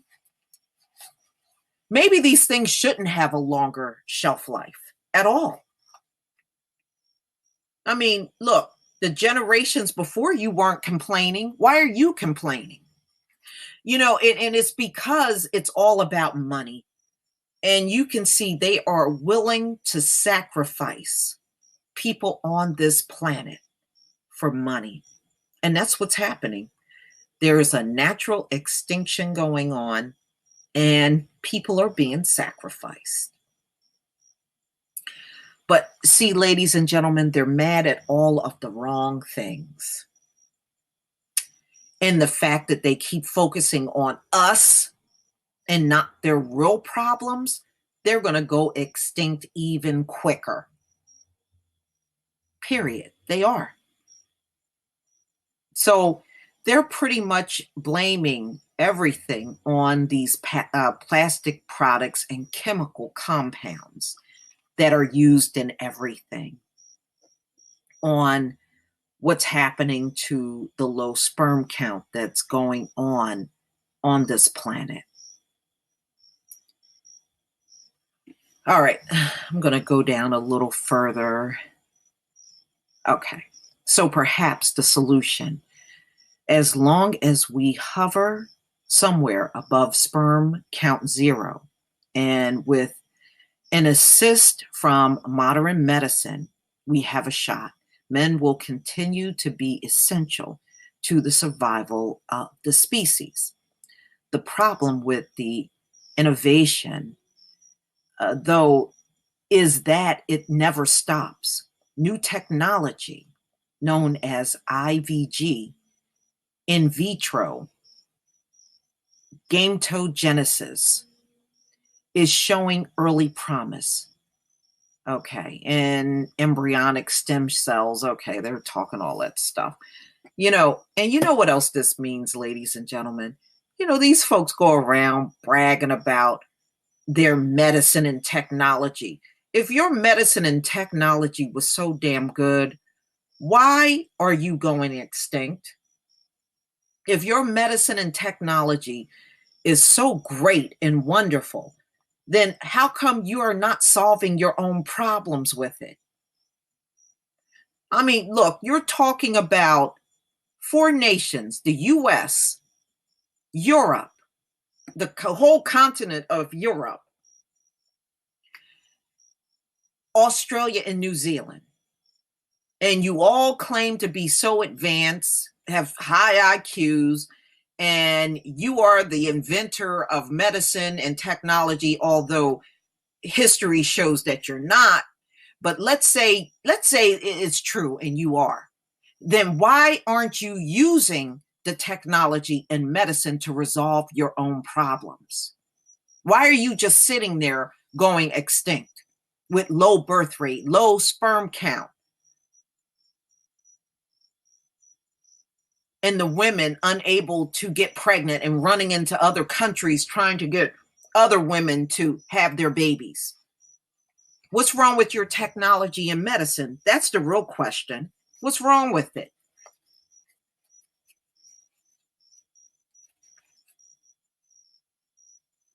Ladies and gentlemen, these people are not as advanced as they claim they are. They're not that advanced at all. People that are advanced would be surviving. People that are advanced would know how to solve their own problems. And it's very obvious. 4 decades have gone by, and they are in a decline, and it's pretty bad. And these folks that are claiming to be so smart and their high IQs and so advanced, always remember they have a serious problem that they cannot resolve. And it's so bad that their own scientists are telling them they will become extinct.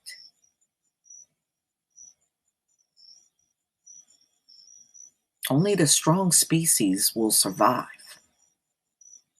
That's a fact. So, ladies and gentlemen, now that you have this information, please tell me what you think. Please leave your comment and subscribe. Don't forget to hit on the notification bell. I will see you on the next video. Peace, family.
A report from the UK shows white British people will soon be outnumbered by Muslim migrants in the city of Birmingham.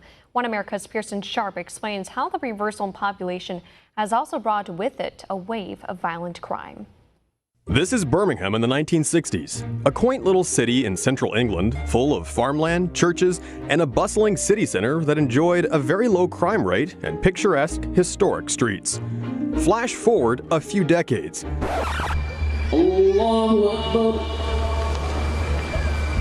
These images aren't from Iran, Iraq, or Afghanistan. No, this is modern-day Birmingham. A new report shows native Britons are on their way to becoming a minority in their own homeland. The latest demographics from Birmingham reveals that nearly half of those in the UK's most multicultural city are migrants or foreign-born. Experts say that white Brits will soon be outnumbered as the city continues to swell with residents from Africa and the Middle East. There are people from roughly 200 countries living in Birmingham, and some 50,000 of them don't speak any English at all. Immigrants make up 60% of Birmingham's growth over the last decade, but have also brought with them a massive spike in crime. Over the last few years, Muslim migrants have created areas of Birmingham known as no-go zones, places where non-Muslims are not welcome. This racist message was spray-painted on a wall in an inner-city ghetto of Birmingham in August of 2017.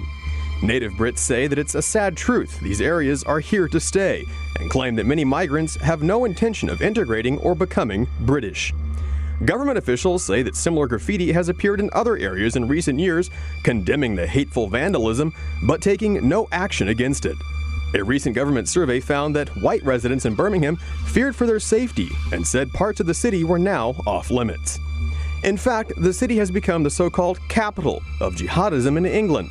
1 in 10 of the UK's convicted Islamic terrorists comes from Birmingham.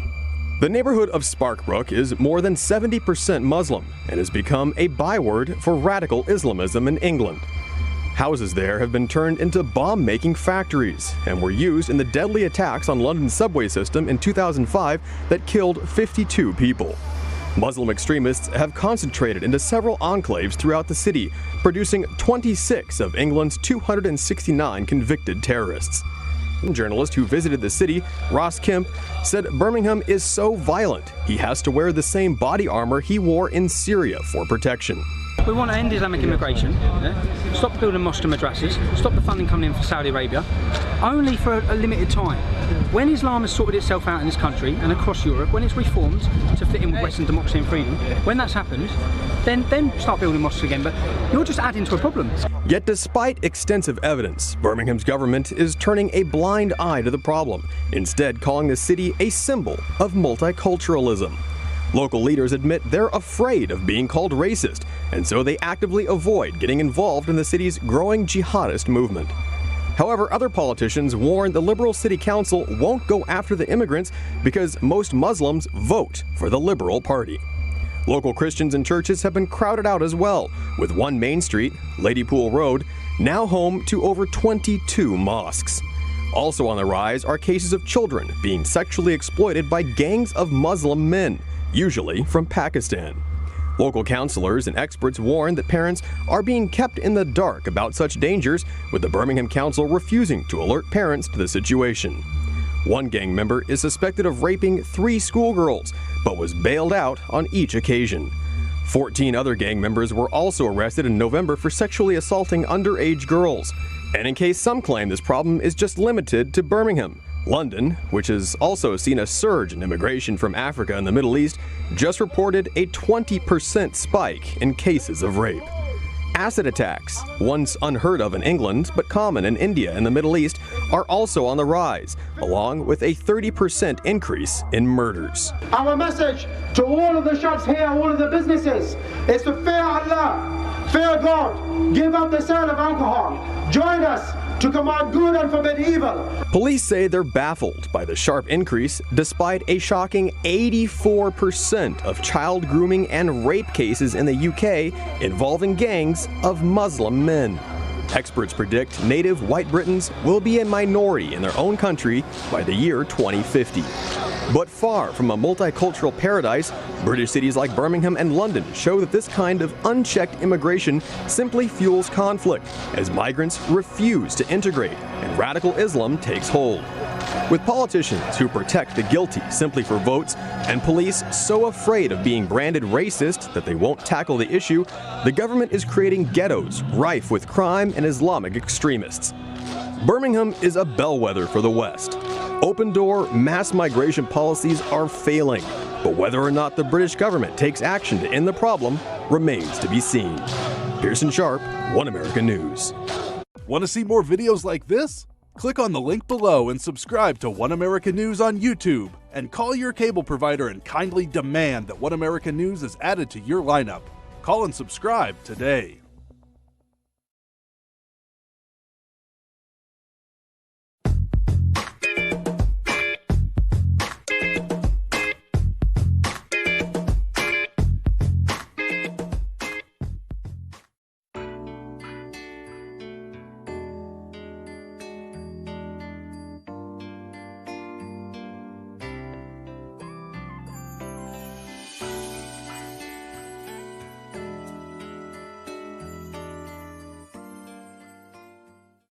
Ladies and gentlemen, this is an article that came out January 17th, 2019 in the Daily Mail. Nordic countries are desperate for babies. Falling birth rates could see an end to region's generous welfare state model. So the Nordic states that they're referring to are Norway, Finland, and Iceland, where they have seen historic lows in those nations when it comes down to babies. Nordic countries are desperate for babies amid fears falling birth rates could see an end to the region's generous welfare state model.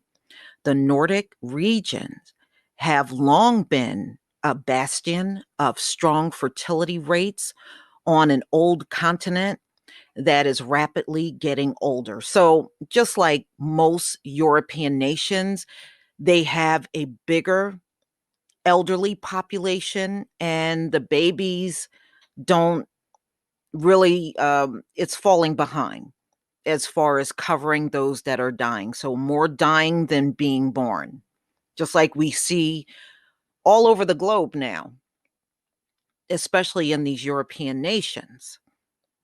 But they are now experiencing a decline that threatens their cherished welfare model, which is funded by taxpayers. Okay. Norway's Prime Minister, Erna Solberg, I guess this woman in the picture here, wow.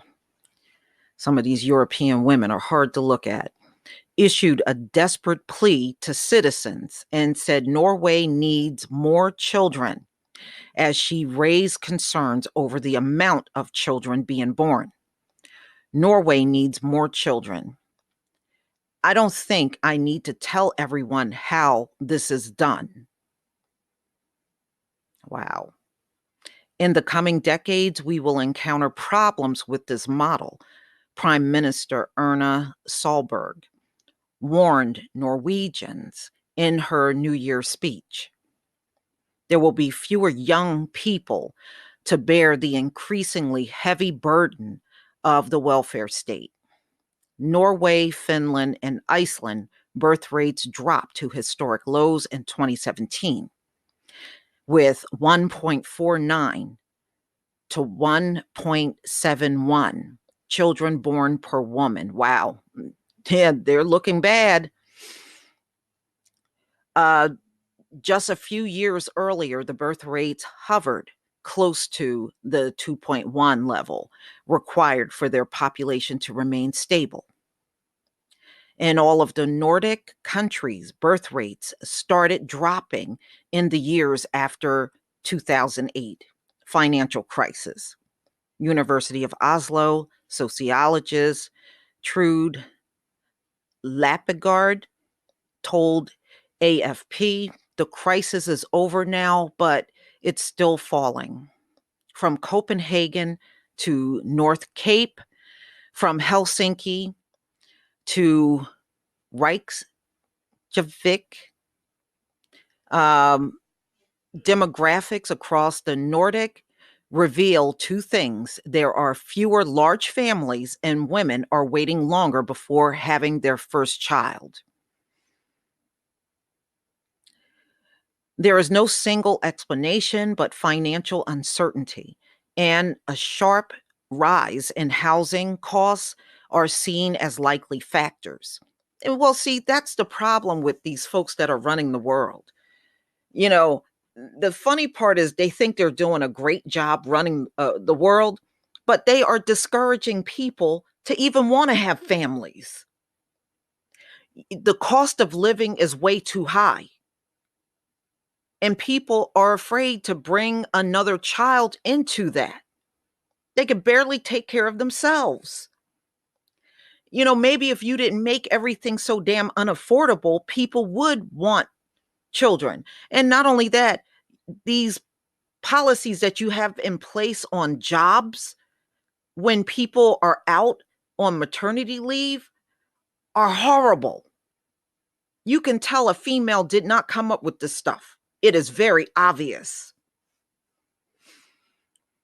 These systems pay for, among other things, lengthy parental leaves, which in Sweden can last up to 480 days. Well, see, there you go. They get to have a lot of time off to spend with their children.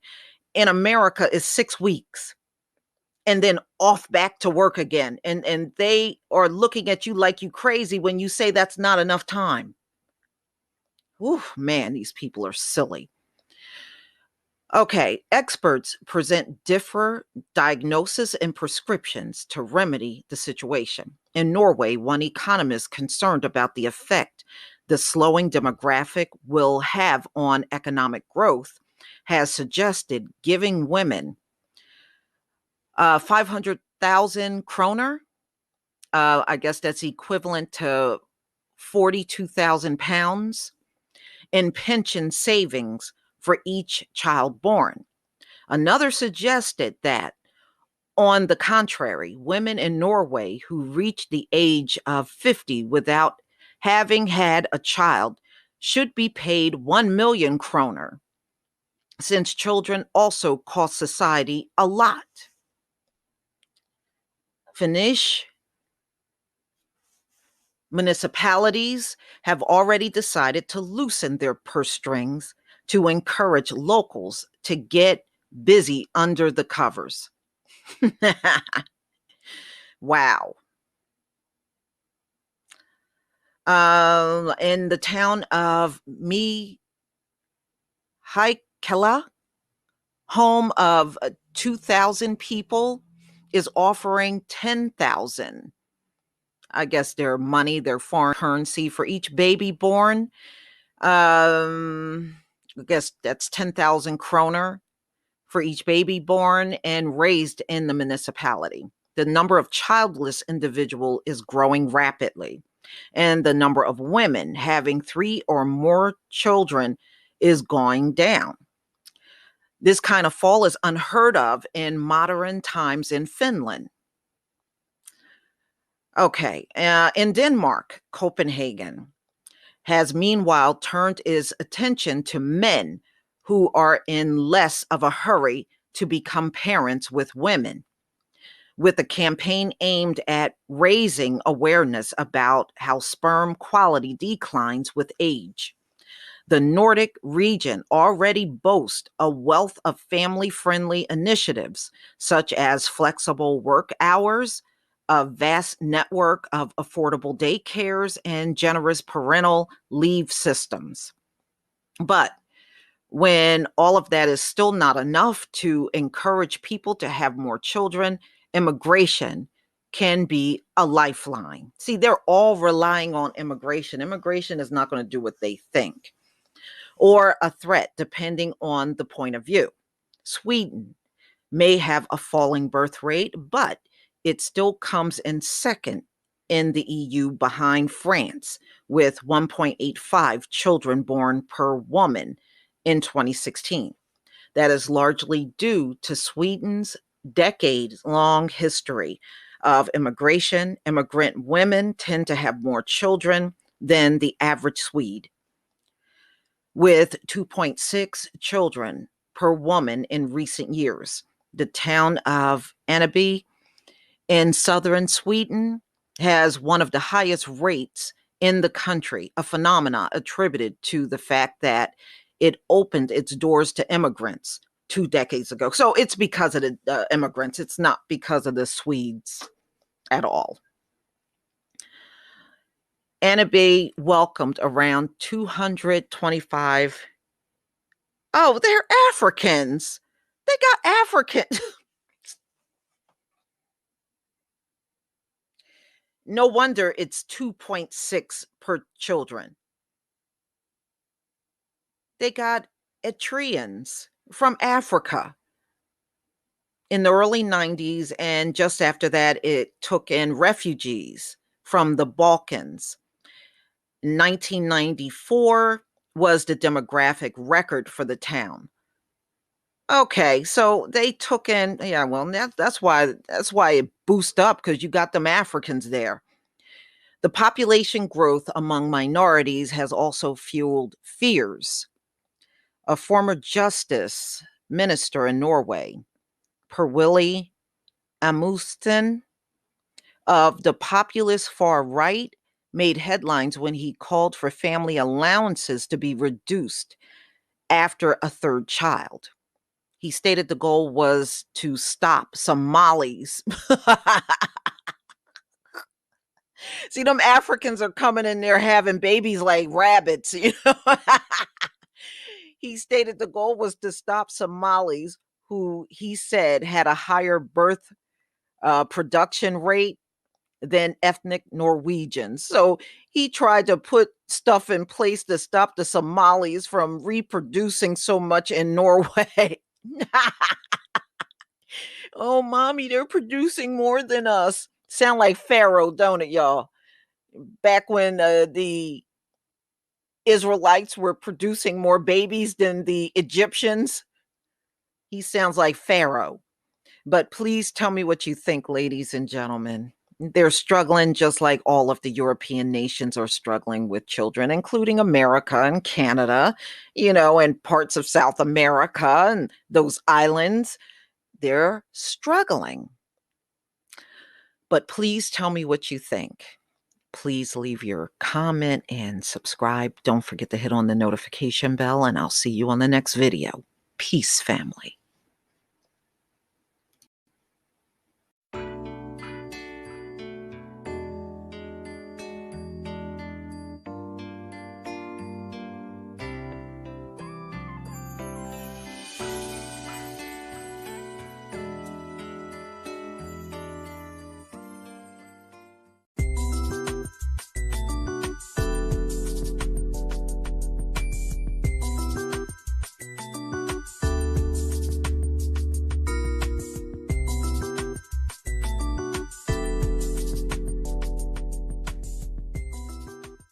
This article goes over reasons why immigration could never be the answer to low birth rate. So, and this is currently something that many of the European countries are doing, including North America and Canada, where they are lacking in births. They are trying to fill in those gaps with immigration. And I have to agree with this author, Michael Master, that that's not really the answer. It will not work. But let's get into this article. I'm going to go down a bit.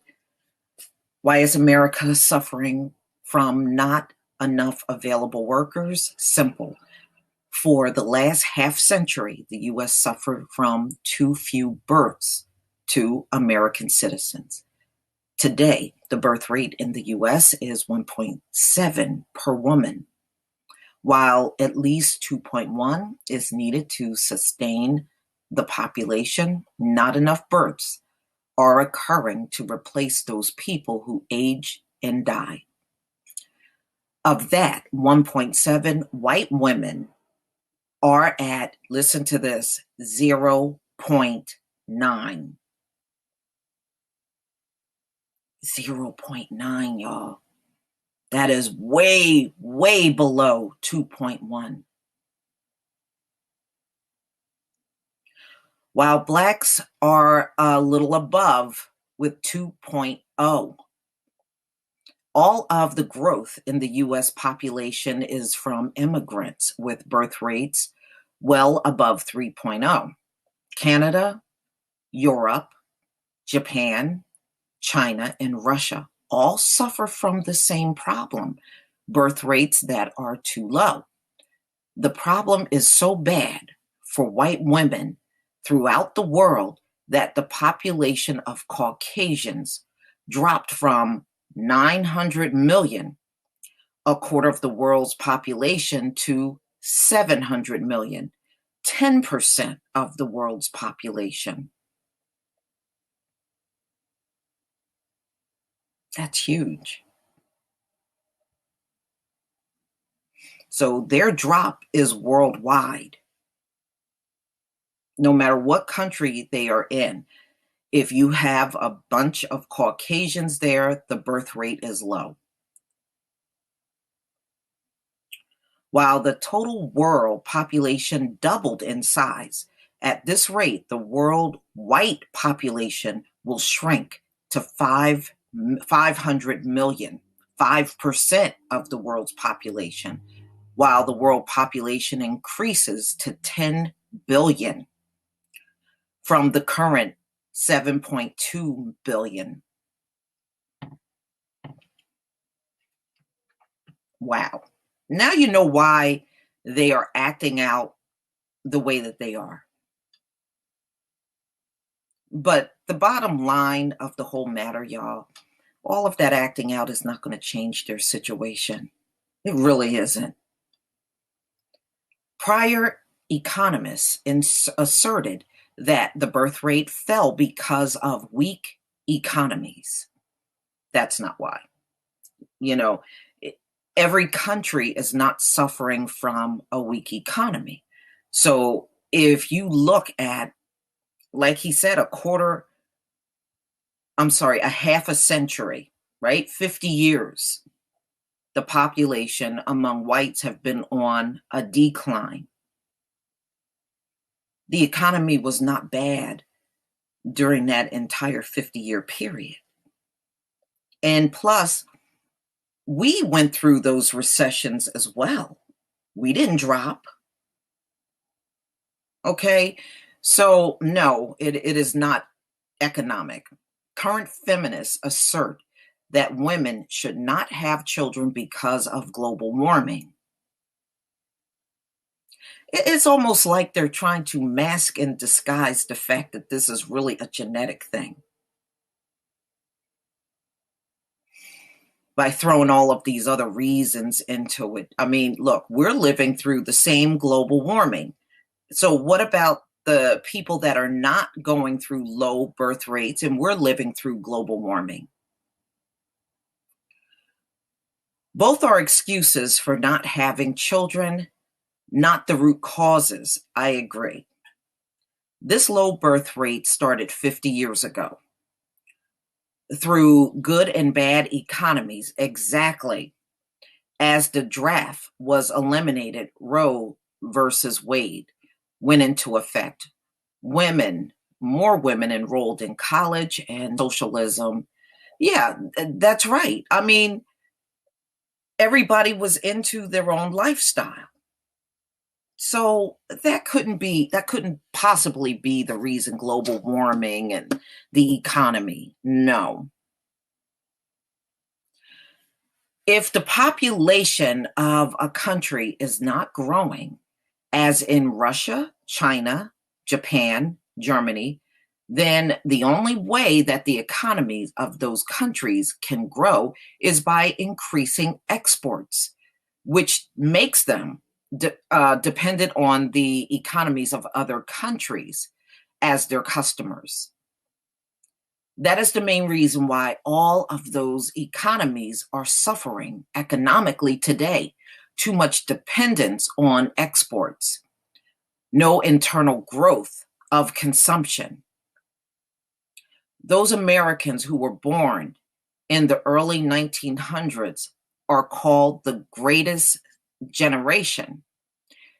The weathered They weathered the Great Depression, World War II, Korea, even put a man on the moon, which we know that's fake.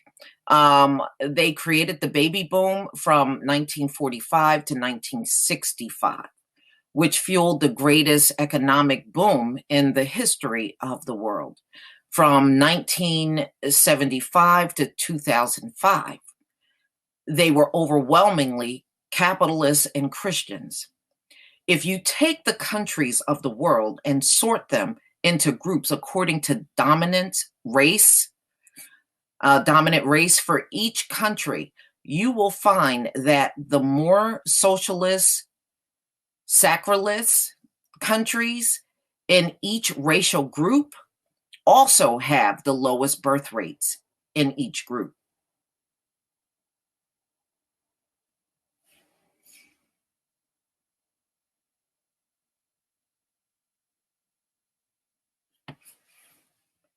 As stated in my books, the United States government was well aware of this low birth rate problem as business executives lobbied for more immigrants more than 30 years ago. So for 50 years, they already knew their birth rate was going in the toilet.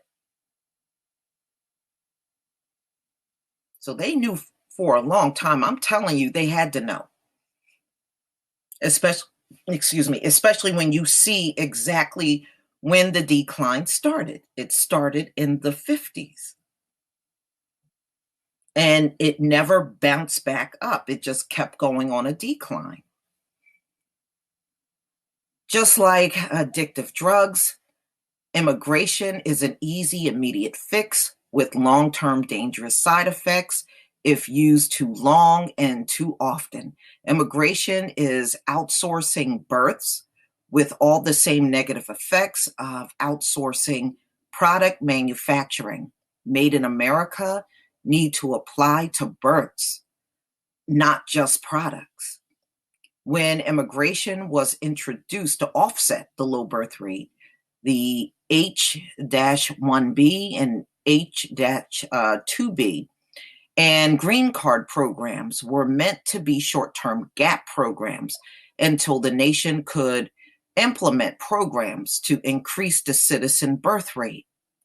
Well, as with most government programs, short-term gap became long-term permanent. Well, that just go to show you when they had to turn to immigration 30 years ago, they knew they would never be able to get their numbers up.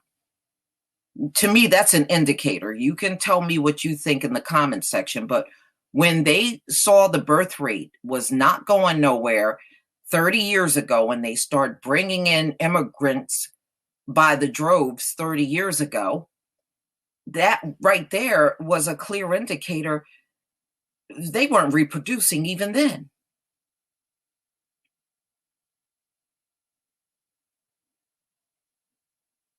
Wow. Trump is attacking the low birth rate problems with tax reform, with cuts to immigration, with pro-religion statements, and with a focus to make America great again. More needs to be done. Those things, I don't know why they think throwing money at this whole thing is going to turn around a birth rate. If you are genetically unable to reproduce, it doesn't matter what money people try to offer you.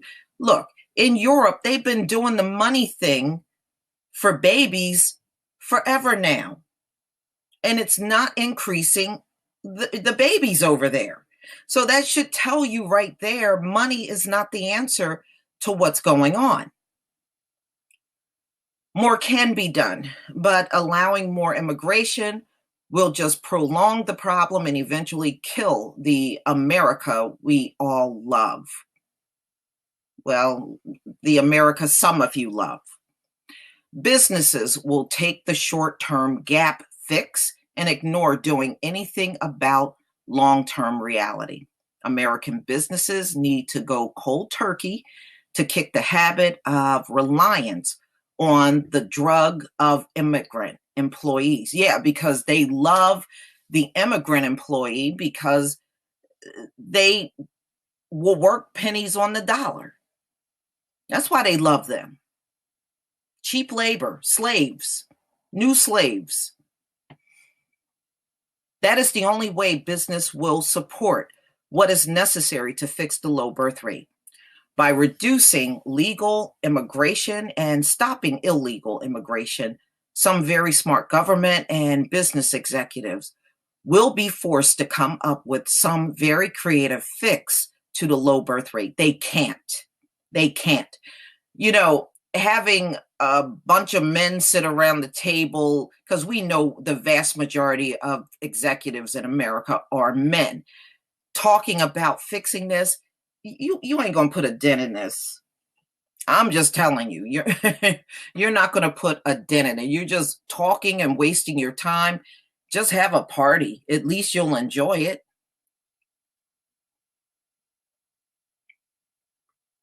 They use immigration, then this problem will fester and even grow worse, as with any other addiction. Okay. So he's just going over things that could fix the birth rate. One, reinstate the draft. Every man and woman must serve at 18. That's not going to happen. But they do have selective service for women now. At least $12,000 tax deduction per child until 22. Child care leave and on-site child care at work. Pro-family high school classes and pro-family entertainment. Pro-family country society. No government funds to those who provide abortions. More high-tech education and trade offerings in high school. More capitalism, religion, less socialism, and secularism. Those things aren't going to work. You know, he is missing the mark because he's not looking at anything genetically to fix it. So those things that he lists are not going to work. Look at Hungary. It is shutting down immigration and attacking the birth rate problem head on, which will pay huge yields for Hungary in the long run. Not really. Hungary already said their birth rate is well below replacement, and they're offering like payments for homes and cars and things like that, money for women so that they can stay home and raise their families. But even they said, you know, it's not a guarantee that's going to work, and it won't work. I mean, look, this is a global problem for them. It's not a money fix. But I think these folks are so used to money being the answer to everything, they don't realize money is not going to bring them back to a normal birth rate. Money is just money, just that. It don't have that kind of miracle to make this explosion of births around the country. But what are you going to do when people are used to believing that? And that's really what it is boiled down to. They are used to believing money is the fix to everything. It is not going to fix what's wrong with them. What we are seeing, ladies and gentlemen, is natural selection. It is. You know, you had your time on the planet. Now it's time to go. I mean, you can go kicking and screaming, but you're still going to go.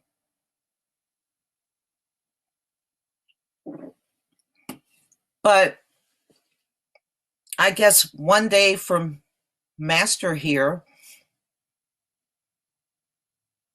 his thinking will change.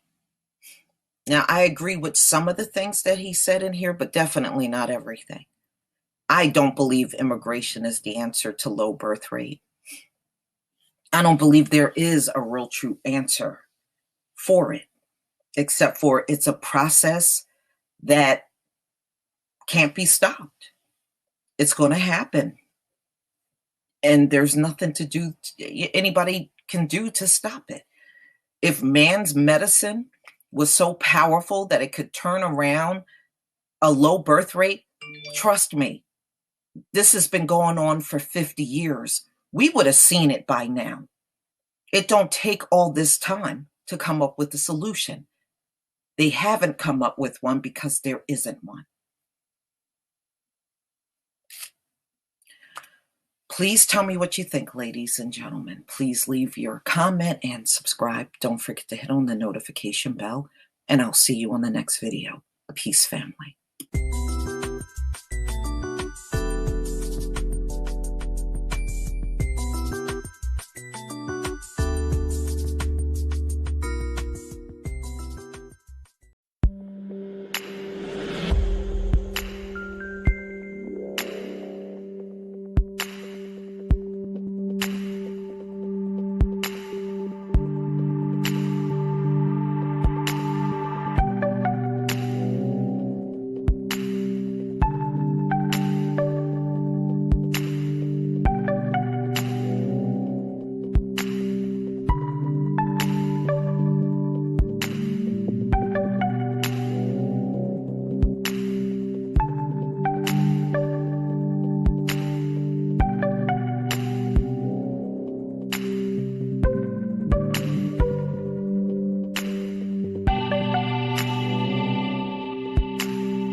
and me.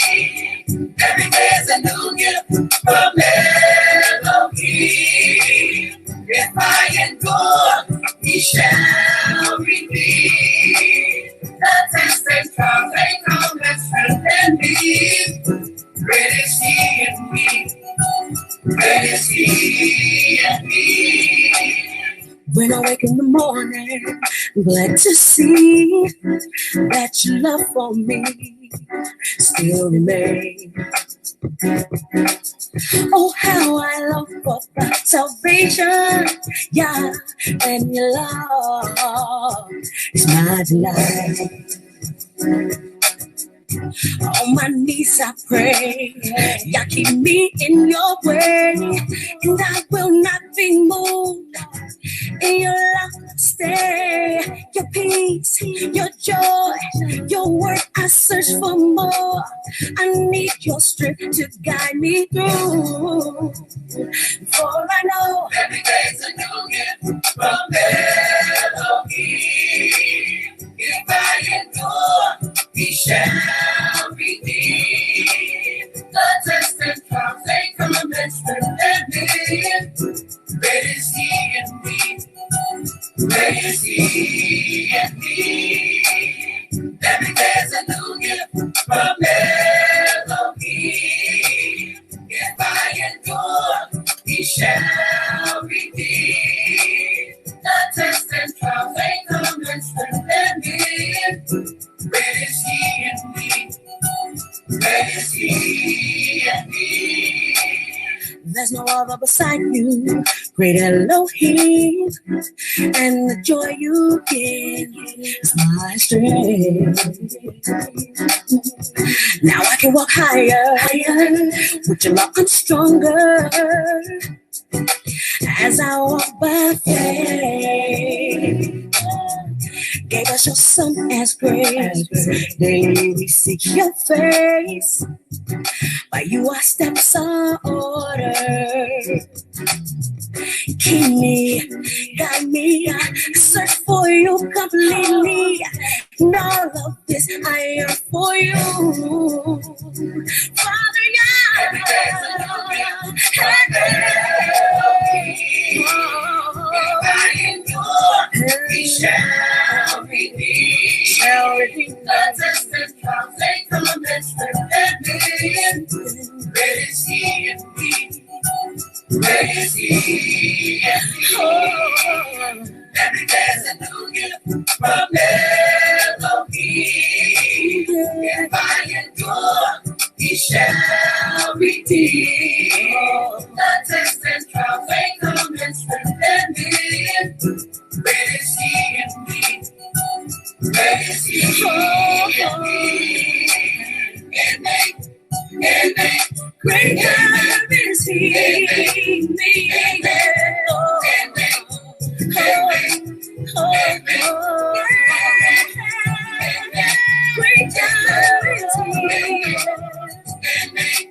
God is he.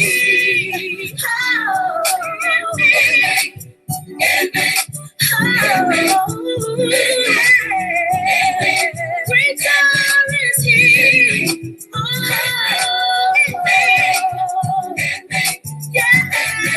Great God is he. Great God is he. His words are lamp unto my feet. His words are lamp unto my feet. His words are lamp unto my feet. His words are lamp unto my feet. His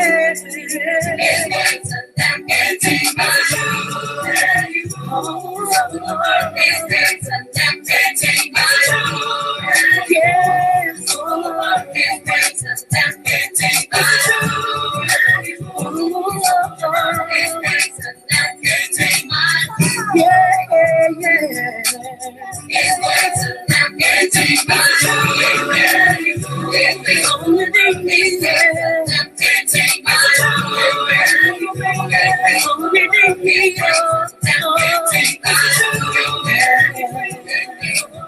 His words are lamp unto my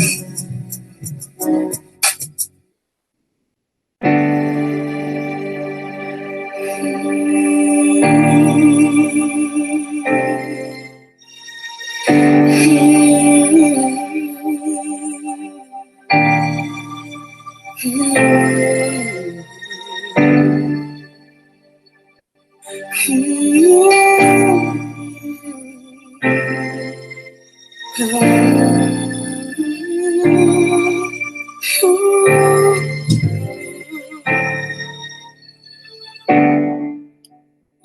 bow down and worship you.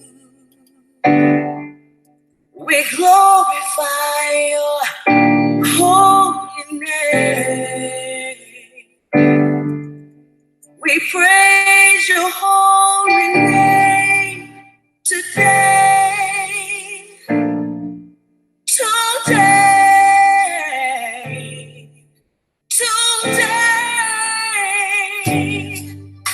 we bow down and worship you. We glorify your holy name. We praise your holy name today.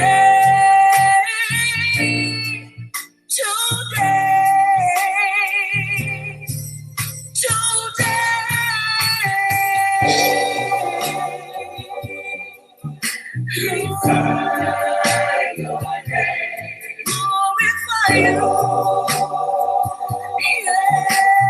Glorify your name.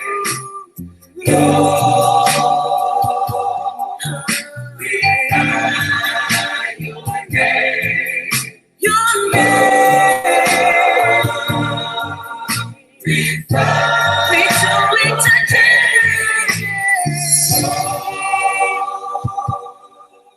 Glorify your name. Glorify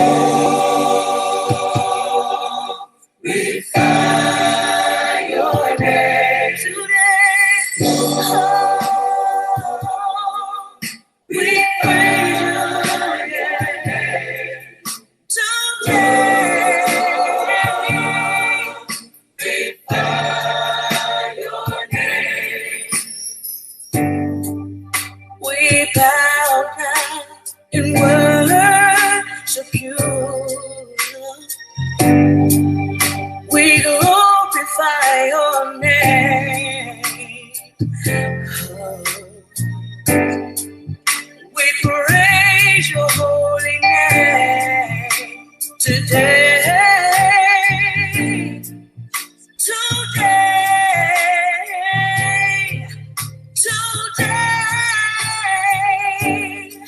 said we bow down and worship you. Oh yeah. We bow down and worship you. We glorify your name. We glorify your holy name. We praise your holy name today. Blessed be the name of Yah. We praise you today. Hallelujah. We praise you today. Hallelujah.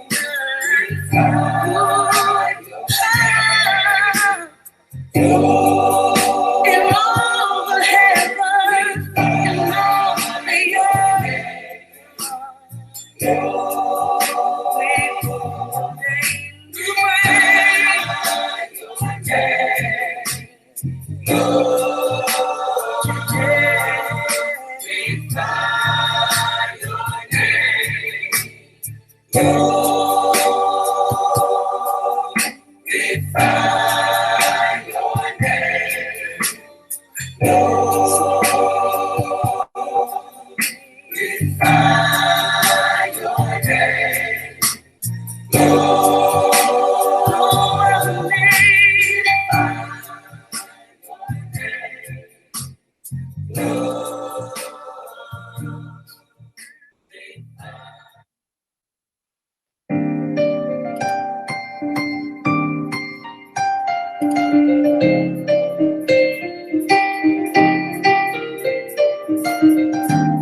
From everlasting to everlasting, thou art God. From everlasting to everlasting, thou art God. Thou art God. From everlasting to everlasting, thou art God. From everlasting to everlasting, thou art God.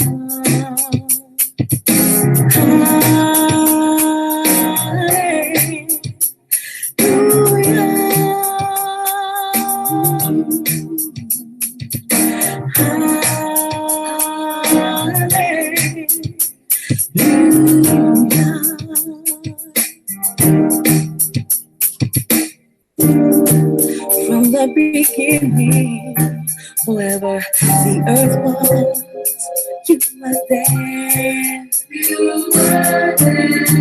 You had creation in the palm of your hand. Sun, stars, heaven above, and earth below. The tide of the sea and the direction the winds blow. A humble servant you have made in me. A humble servant you have made. And my only desire is to follow thee. Everlasting, everlasting, from everlasting to everlasting, thou art God.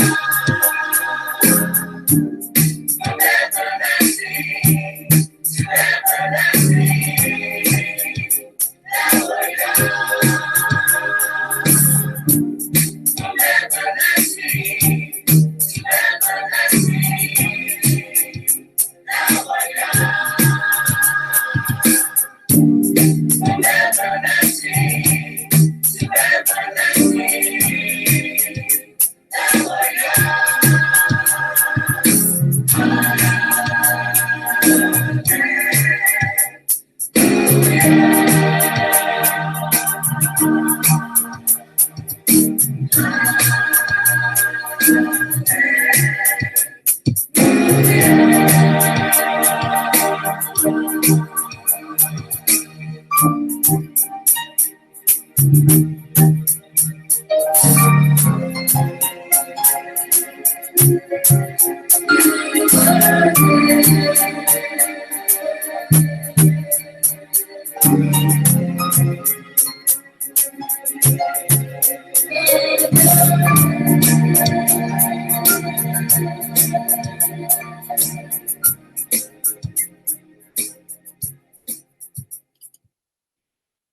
All right, y'all. Shalom, shalom, shalom, shalom. So glad you can all be here today. And I'm glad to see all of you. Absolutely. Thank you. Yachidam. Yachia. I'm sorry if I'm not saying it right, but thank you. Ladies and gentlemen, as you notice, I've been putting out videos of different biblical locations, and this is just to show you that not only are these places real, but even your caucasoid knows they're real. They're not going to tell us for the most obvious reasons. And believe me, I have a laundry list of these things that I'm going to show you. And it's many things that I was able to see over the years. And, you know, some of you might have too as well. Yeah, I'm feeling a lot better. Some of you may have seen these things over the years as well. But just to make a long story short, I remember probably maybe 10 years ago, there was this white man that insisted that King David was white. And I said, well, that's impossible. See, this is how you can really get them on this. I said, well, that's kind of impossible. And he was like, how is that? I said, you know, I said, number one, King David had a son. His son was King Solomon. And then I took him to the passage in the Bible where King Solomon says, I am black. I said, so you're saying King David was a white man, but he had a black son? And he just went completely silent, because you got to understand, they've been in power for so long. They seriously believe if anything is royal, it has to be them, which is very untrue, because all of their royals are hand appointed. There's no real true bloodline there. They're hand appointed. And many of their royals had retardation in their family and all kinds of birth defects and stuff. And there's no way they would be a royal bloodline with that kind of crap, you know, in their bloodline. You would never see that in a true royal family bloodline. Retardation, Down syndrome, but they have all of that in their bloodline. So that should tell you right there, there's something wrong. Even look at Queen Elizabeth's families. Anyone that was slow or had signs of retardation, those royals threw them into a home. You know, they threw them into mental hospitals and stuff and hid them away and never spoke about them. That's not a royal bloodline. You would never see that in a royal bloodline. Yeah, they have a lot of genetic disorders. That gives it away right there. Yeah, exactly. And I even read that about Queen Elizabeth, her bloodline. There's all kinds of people they had to stash away in mental institutions and stuff in her bloodline. That would never occur in a real royalty bloodline. Just understand that. Queen Elizabeth and her family were hand-appointed Germans that were imported into England as a ruling class, but they are truly not royals at all. Okay. And of course, after I whipped out what King Solomon was, the son of King David, he was ready to hightail it out. And to this day, you'll run across a lot of white people that will insist ruddy, the color of King David, which is described as ruddy, is white. Ruddy is not white. Okay. It never was white. It never will be white. But I'm going to show you in another slide video that I put together what ruddy really truly is, y'all. So I'm going to show this to you now. So hopefully everybody in this hangout know you are chosen. If you are the type of person that don't believe the Bible is real, you may not like this hangout, okay? Because that's what this is going to be all about. I'm going to show you what ruddy is, Mr. Punch Out. Actually, ruddy ranges between light and dark. It really does. But I'm going to show you what it is.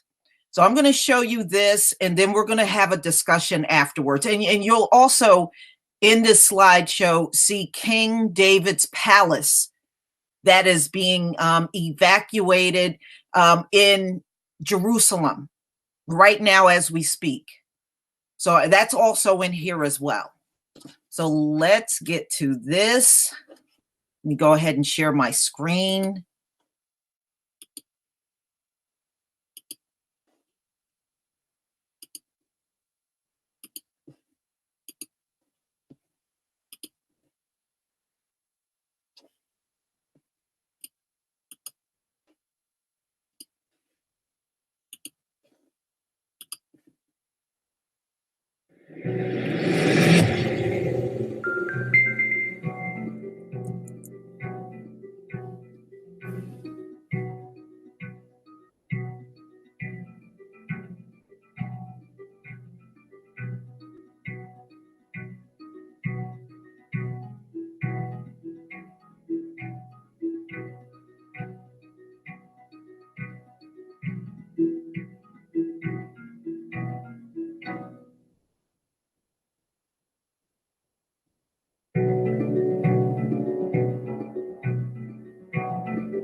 Okay,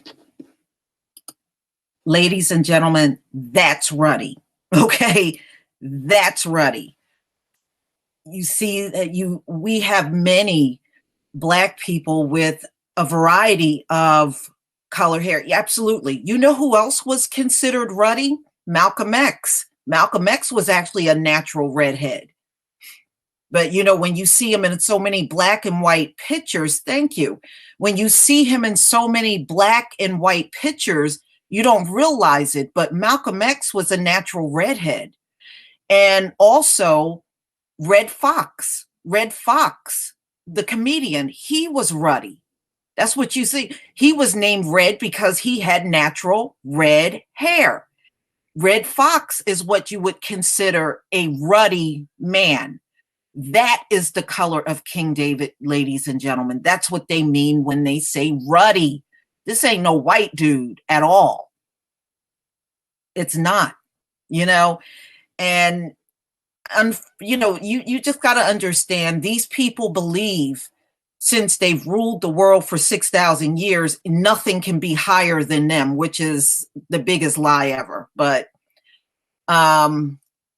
yeah, they're grafted. They're really not the natural beings of the Most High. We are. So, right, Sinbad. Sinbad is another one that would be ruddy, but he's more on the lighter end of ruddy. You can be ruddy and also be a darker shade as well. So it's not one color to be ruddy. Ruddy can run from light to dark, by the way. And yes, and a lot of them are your natural redhead black men and women, the ones that have natural red hair, which many of you, see, True Royal's mom had natural red hair. And see, so her mother would be considered the color of King David. Her mother was ruddy, just like King David. Right. Many of them have freckles. Some do. Some redheaded black people do have freckles, but many don't. So it really can range. Some do, some don't.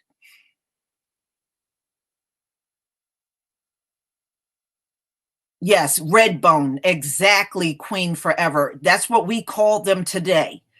When we see people that look that way, we call them red bone. But that is what King David would have looked like.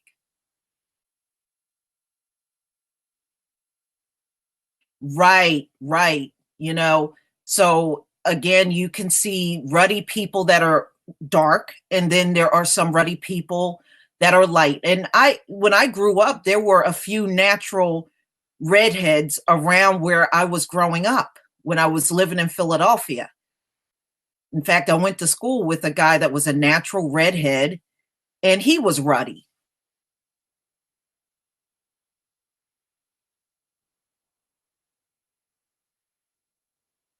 Exactly. She has Cielo. So your daughter has black hair, but she has natural red highlights in her hair. So when she goes out in the summer, it brings out the highlights that are already there. It's not just red in the summer. It may appear that way. She really just has natural red highlights that's there all the time. It's just brought out more in the sun during the summer months.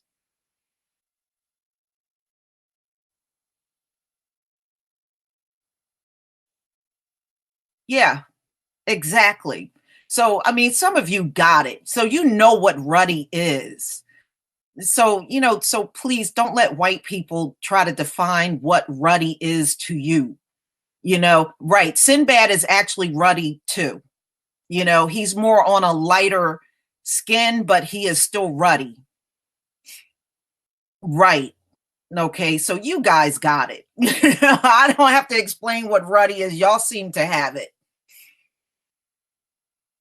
Hi, problem solver EF. Welcome.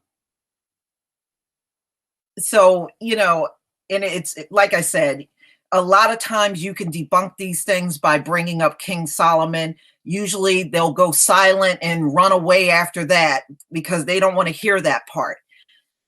And you'll also hear many white people will tell you, oh, I don't believe in the Bible. The reason why they don't believe in the Bible is because the Bible got too much judgment against them in there. That's what they don't like. And also, that's why many of them will tell you, oh, I'm atheist. Well, being atheist is not going to stop any judgment coming against you. Okay, you can be anything you want. That judgment is still coming, period.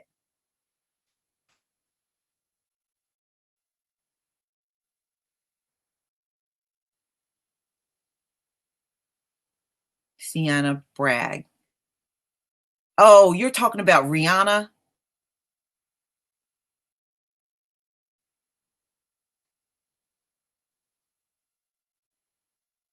No, no, there isn't, Brian Floyd. There is no holy family that's from the house of Esau.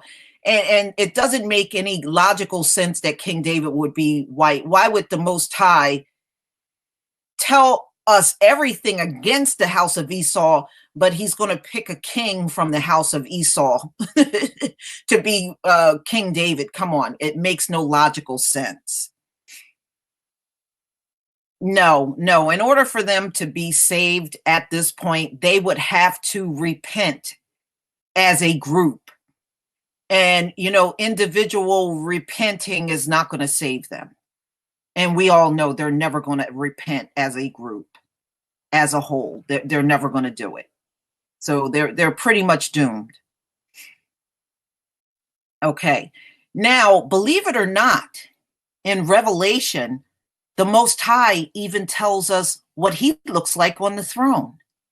So we're going to go over that next. I'm going to show you another slide, and then we're going to cover some scripture.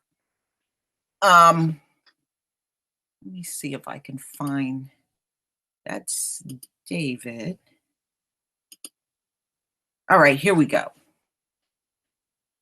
Let's see if I can.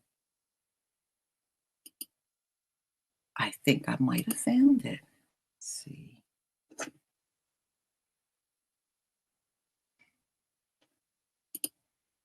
Okay.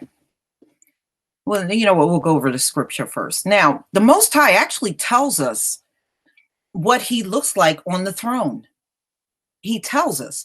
Now, we know we can never look upon his face, because if we look upon his face, it's instant death. But he can still describe to us what it's like to be up on his throne.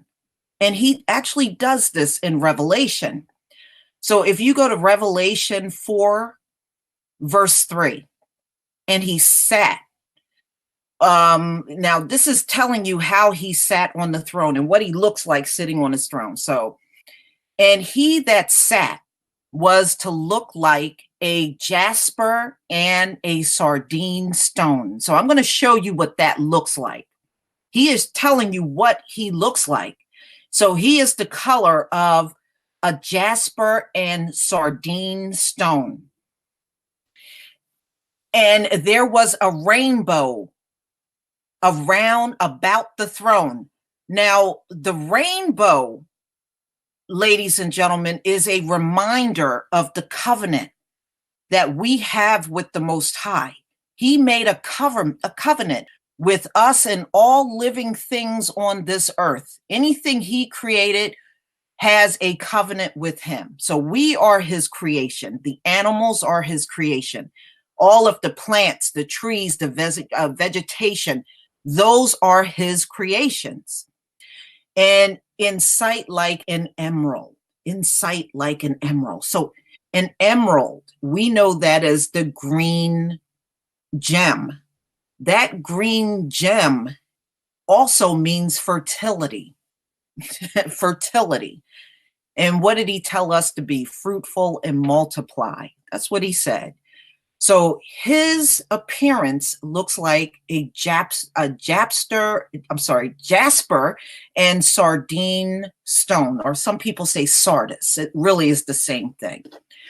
So now also he tells us on this throne what it's like. Now, when you're around his throne, it tells you right here. And out of the throne proceeded lightnings and thunder and voices. And there were 7 lamps of fire burning before the throne. Those 7 lights represents the 7 spirits of God. That's what that's what each light represents. So he's telling you, I sit on this throne and I'm the color of a jasper and sardine stone. And when I sit on my throne, there's a rainbow around my throne. And it has a glow as if it was an emerald. And you will hear the rumblings and sounds of lightning and thunder, and that's all there around his throne. And remember, the Most High never leaves his throne. Never. He's always on that throne, no matter what happens here in the world. He never leaves his throne. All right. So there was one person in the book of the Exodus that saw the backside of the Most High. And it was because he asked.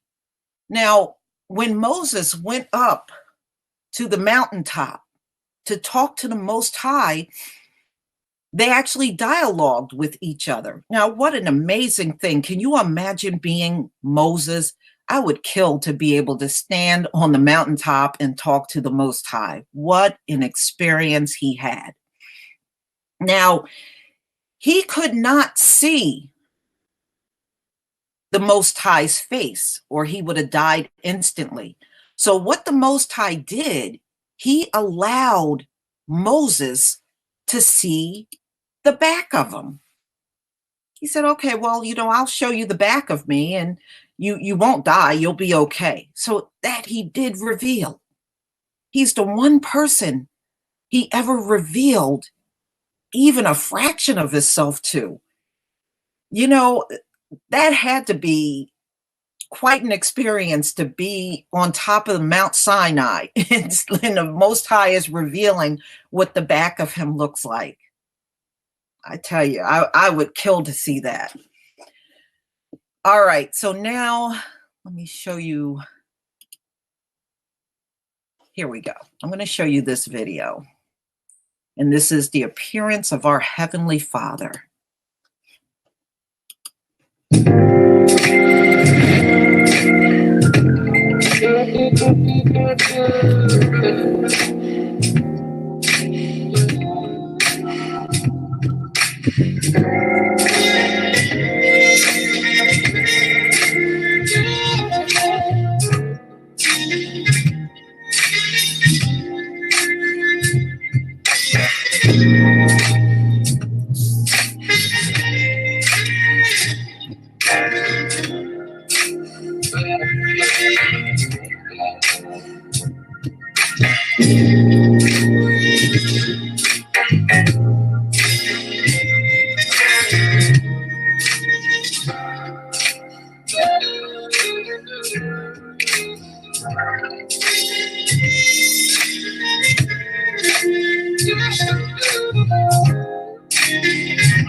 Okay.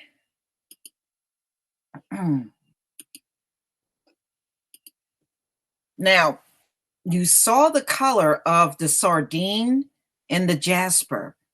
So, just looking at those colors, do you see how we were made in his image? I sure do.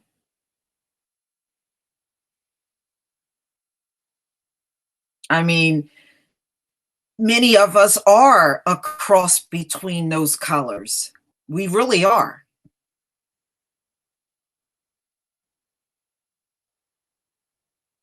So, so, most of us are a cross between those colors. When you look at sardine, the sardine stone goes from a dark to a light brown, and the reddish hue. So you can see what colors that he actually is. He's a cross between those two colors. Right. And you can easily come out with copper when you blend those two colors together. Absolutely. So, like I said, isn't it true that we're made in his image? When you look around at many of us, don't you see those colors? I sure do. Yes, exactly. Exactly. So when you look at us, you see those same colors as well. Don't we? We from the lightest to the darkest person in those colors.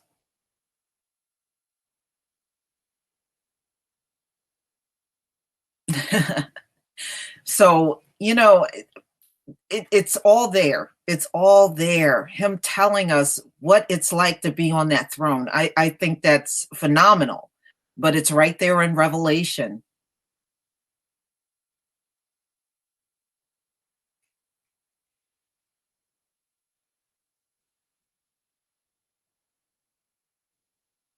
Oh, well, yeah, that's why Kathy, he's going to destroy those that spend their time hating us.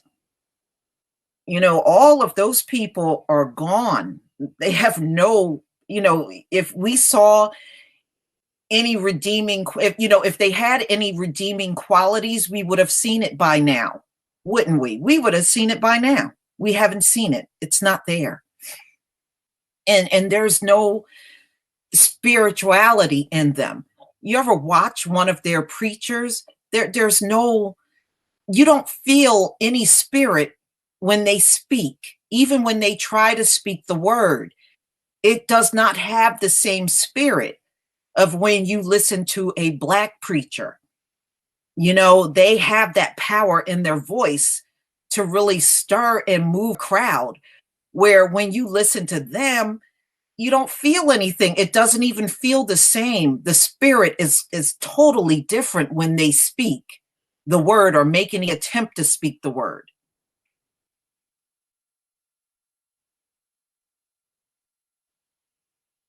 Oh, absolutely. His color is superior. Our color is superior. That's why we're not out here frying in the sun.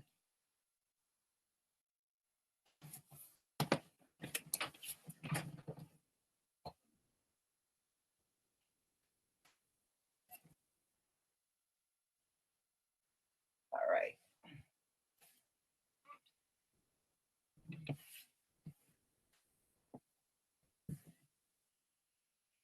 Hi, Water Sniper. Welcome. Well, you know why a lot of them are so bad when it comes down to Christianity?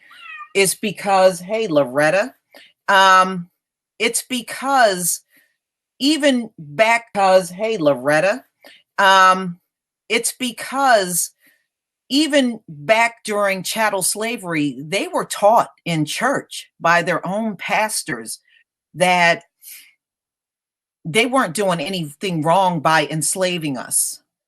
They were taught that it was okay for them to beat us and do the things that they were doing. They were taught that mess in church. Loretta will be out of here in 5 minutes. She's just up here being nosy. She'll be out of here soon.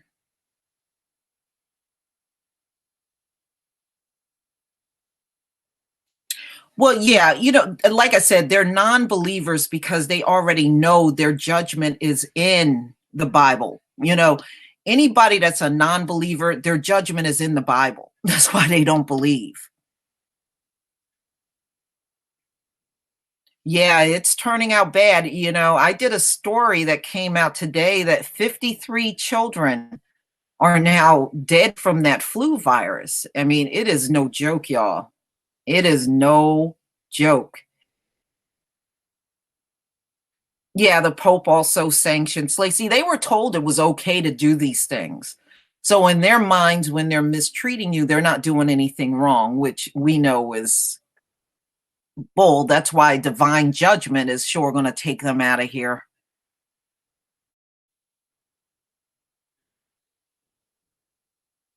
And they will face divine judgment. There's no way around it.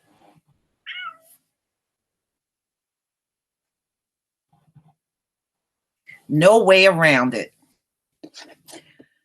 Okay, so now let's get into, let's see. All right, here we go. Solomon. So all of these people that want to insist that Solomon, who is King David's son, couldn't possibly be black, which he tells you right here. So now we're in the Song of Solomon, and this is the first chapter, verse 5, where he's talking to a group of Hebrew women, and he's telling them, I am black, but comely. Now, the word comely means he is black and he is fine as hell. That's what it means. Comely means he's a good-looking man. So, I am one hath looked upon me. My mother's children were angry with me. They made me the keeper of the vineyards, but my own vineyards have I not kept. So he is just talking to this group of women because, if you read about King Solomon, as we all know, King Solomon was quite a flirt, big time. Especially, you don't have 700 wives and not be a big flirt. That's just the way it is.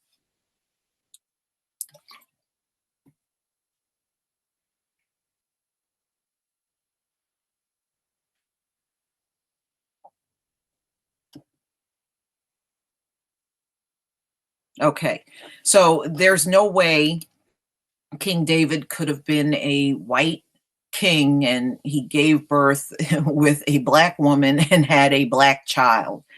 So, that pretty much debunks this, he was a white man, which quite a few white people walk around and say, them, they got to be the king, and it's just not cutting it.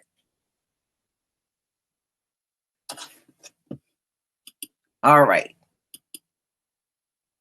So now I also had someone ask me about from being a nation. That means the Asians on this planet will be completely cut off from the Most High. They are going to be gone. There will be no Asian faces in the future. Also, thou has be cut down, O madman. The sword shall pursue thee. There will be no more Asians, y'all. They will be completely destroyed. And if you go down to verse 4, Moab is destroyed. Her little ones have caused a cry to be heard. So they are not even allowed to be handmaidens and servants in the kingdom. Moab cannot be there at all. At all. The only ones that will be held over to be handmaidens and servants are the other people such as Esau. People such as Esau. Esau will be there. But anything considered Asians like the East Indians and the Chinese, the Koreans, you will not see them there. They will be completely wiped out as a nation. I know some people think that's mean, but these people are here because of Lot and Lot's daughter. Okay, that's how they made it here. And, they took it upon themselves to do that act with their father, have sex and get pregnant by their father. The Most High never told them to do that. But a white man being King Solomon, every single one. And same with King David movies. Every single King David movie, white actor. And King David was not a white man. Moab, right. Chinese, Japanese, Koreans, East Indians, because East Indians are also Asians. All of them are gone. Like I said, the Most High is not even going to allow them to be a handmaiden or servant. They are out of here.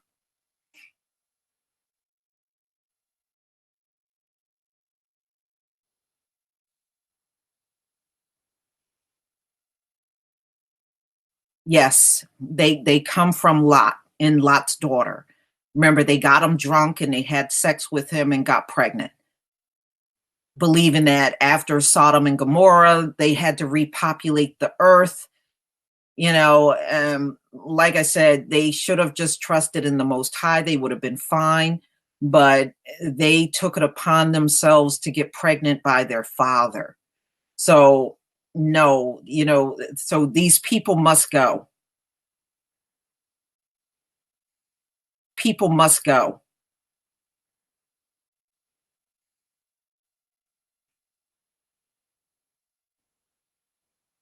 Oh, no, don't worry, Black Cobra. Welcome. I'm glad you're here.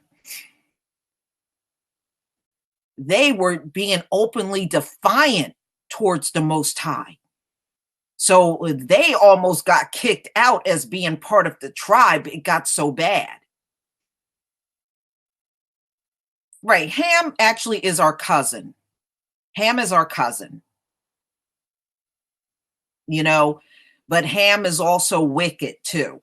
They've done a lot of wicked things to us, and they started their wickedness towards us back during Egypt, because all the Egyptians are Hamites, which makes me laugh. That's another reason why we know they couldn't possibly be white, because Hamites, Japheth cannot be Hamite, and that's why these Caucasoids sound ridiculous when they try to be Egyptians, when it clearly says that Egypt is part of the Hamites, not Japheth.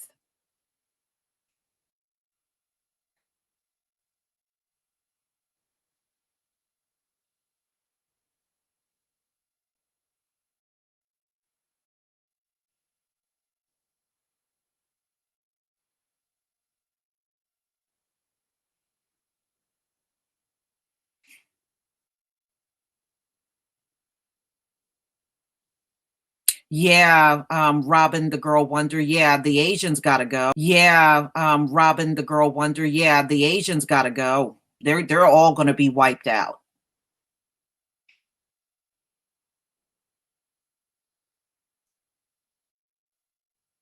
Yes, they did. They started worship and Baal, Baal, still have them in the neighborhood.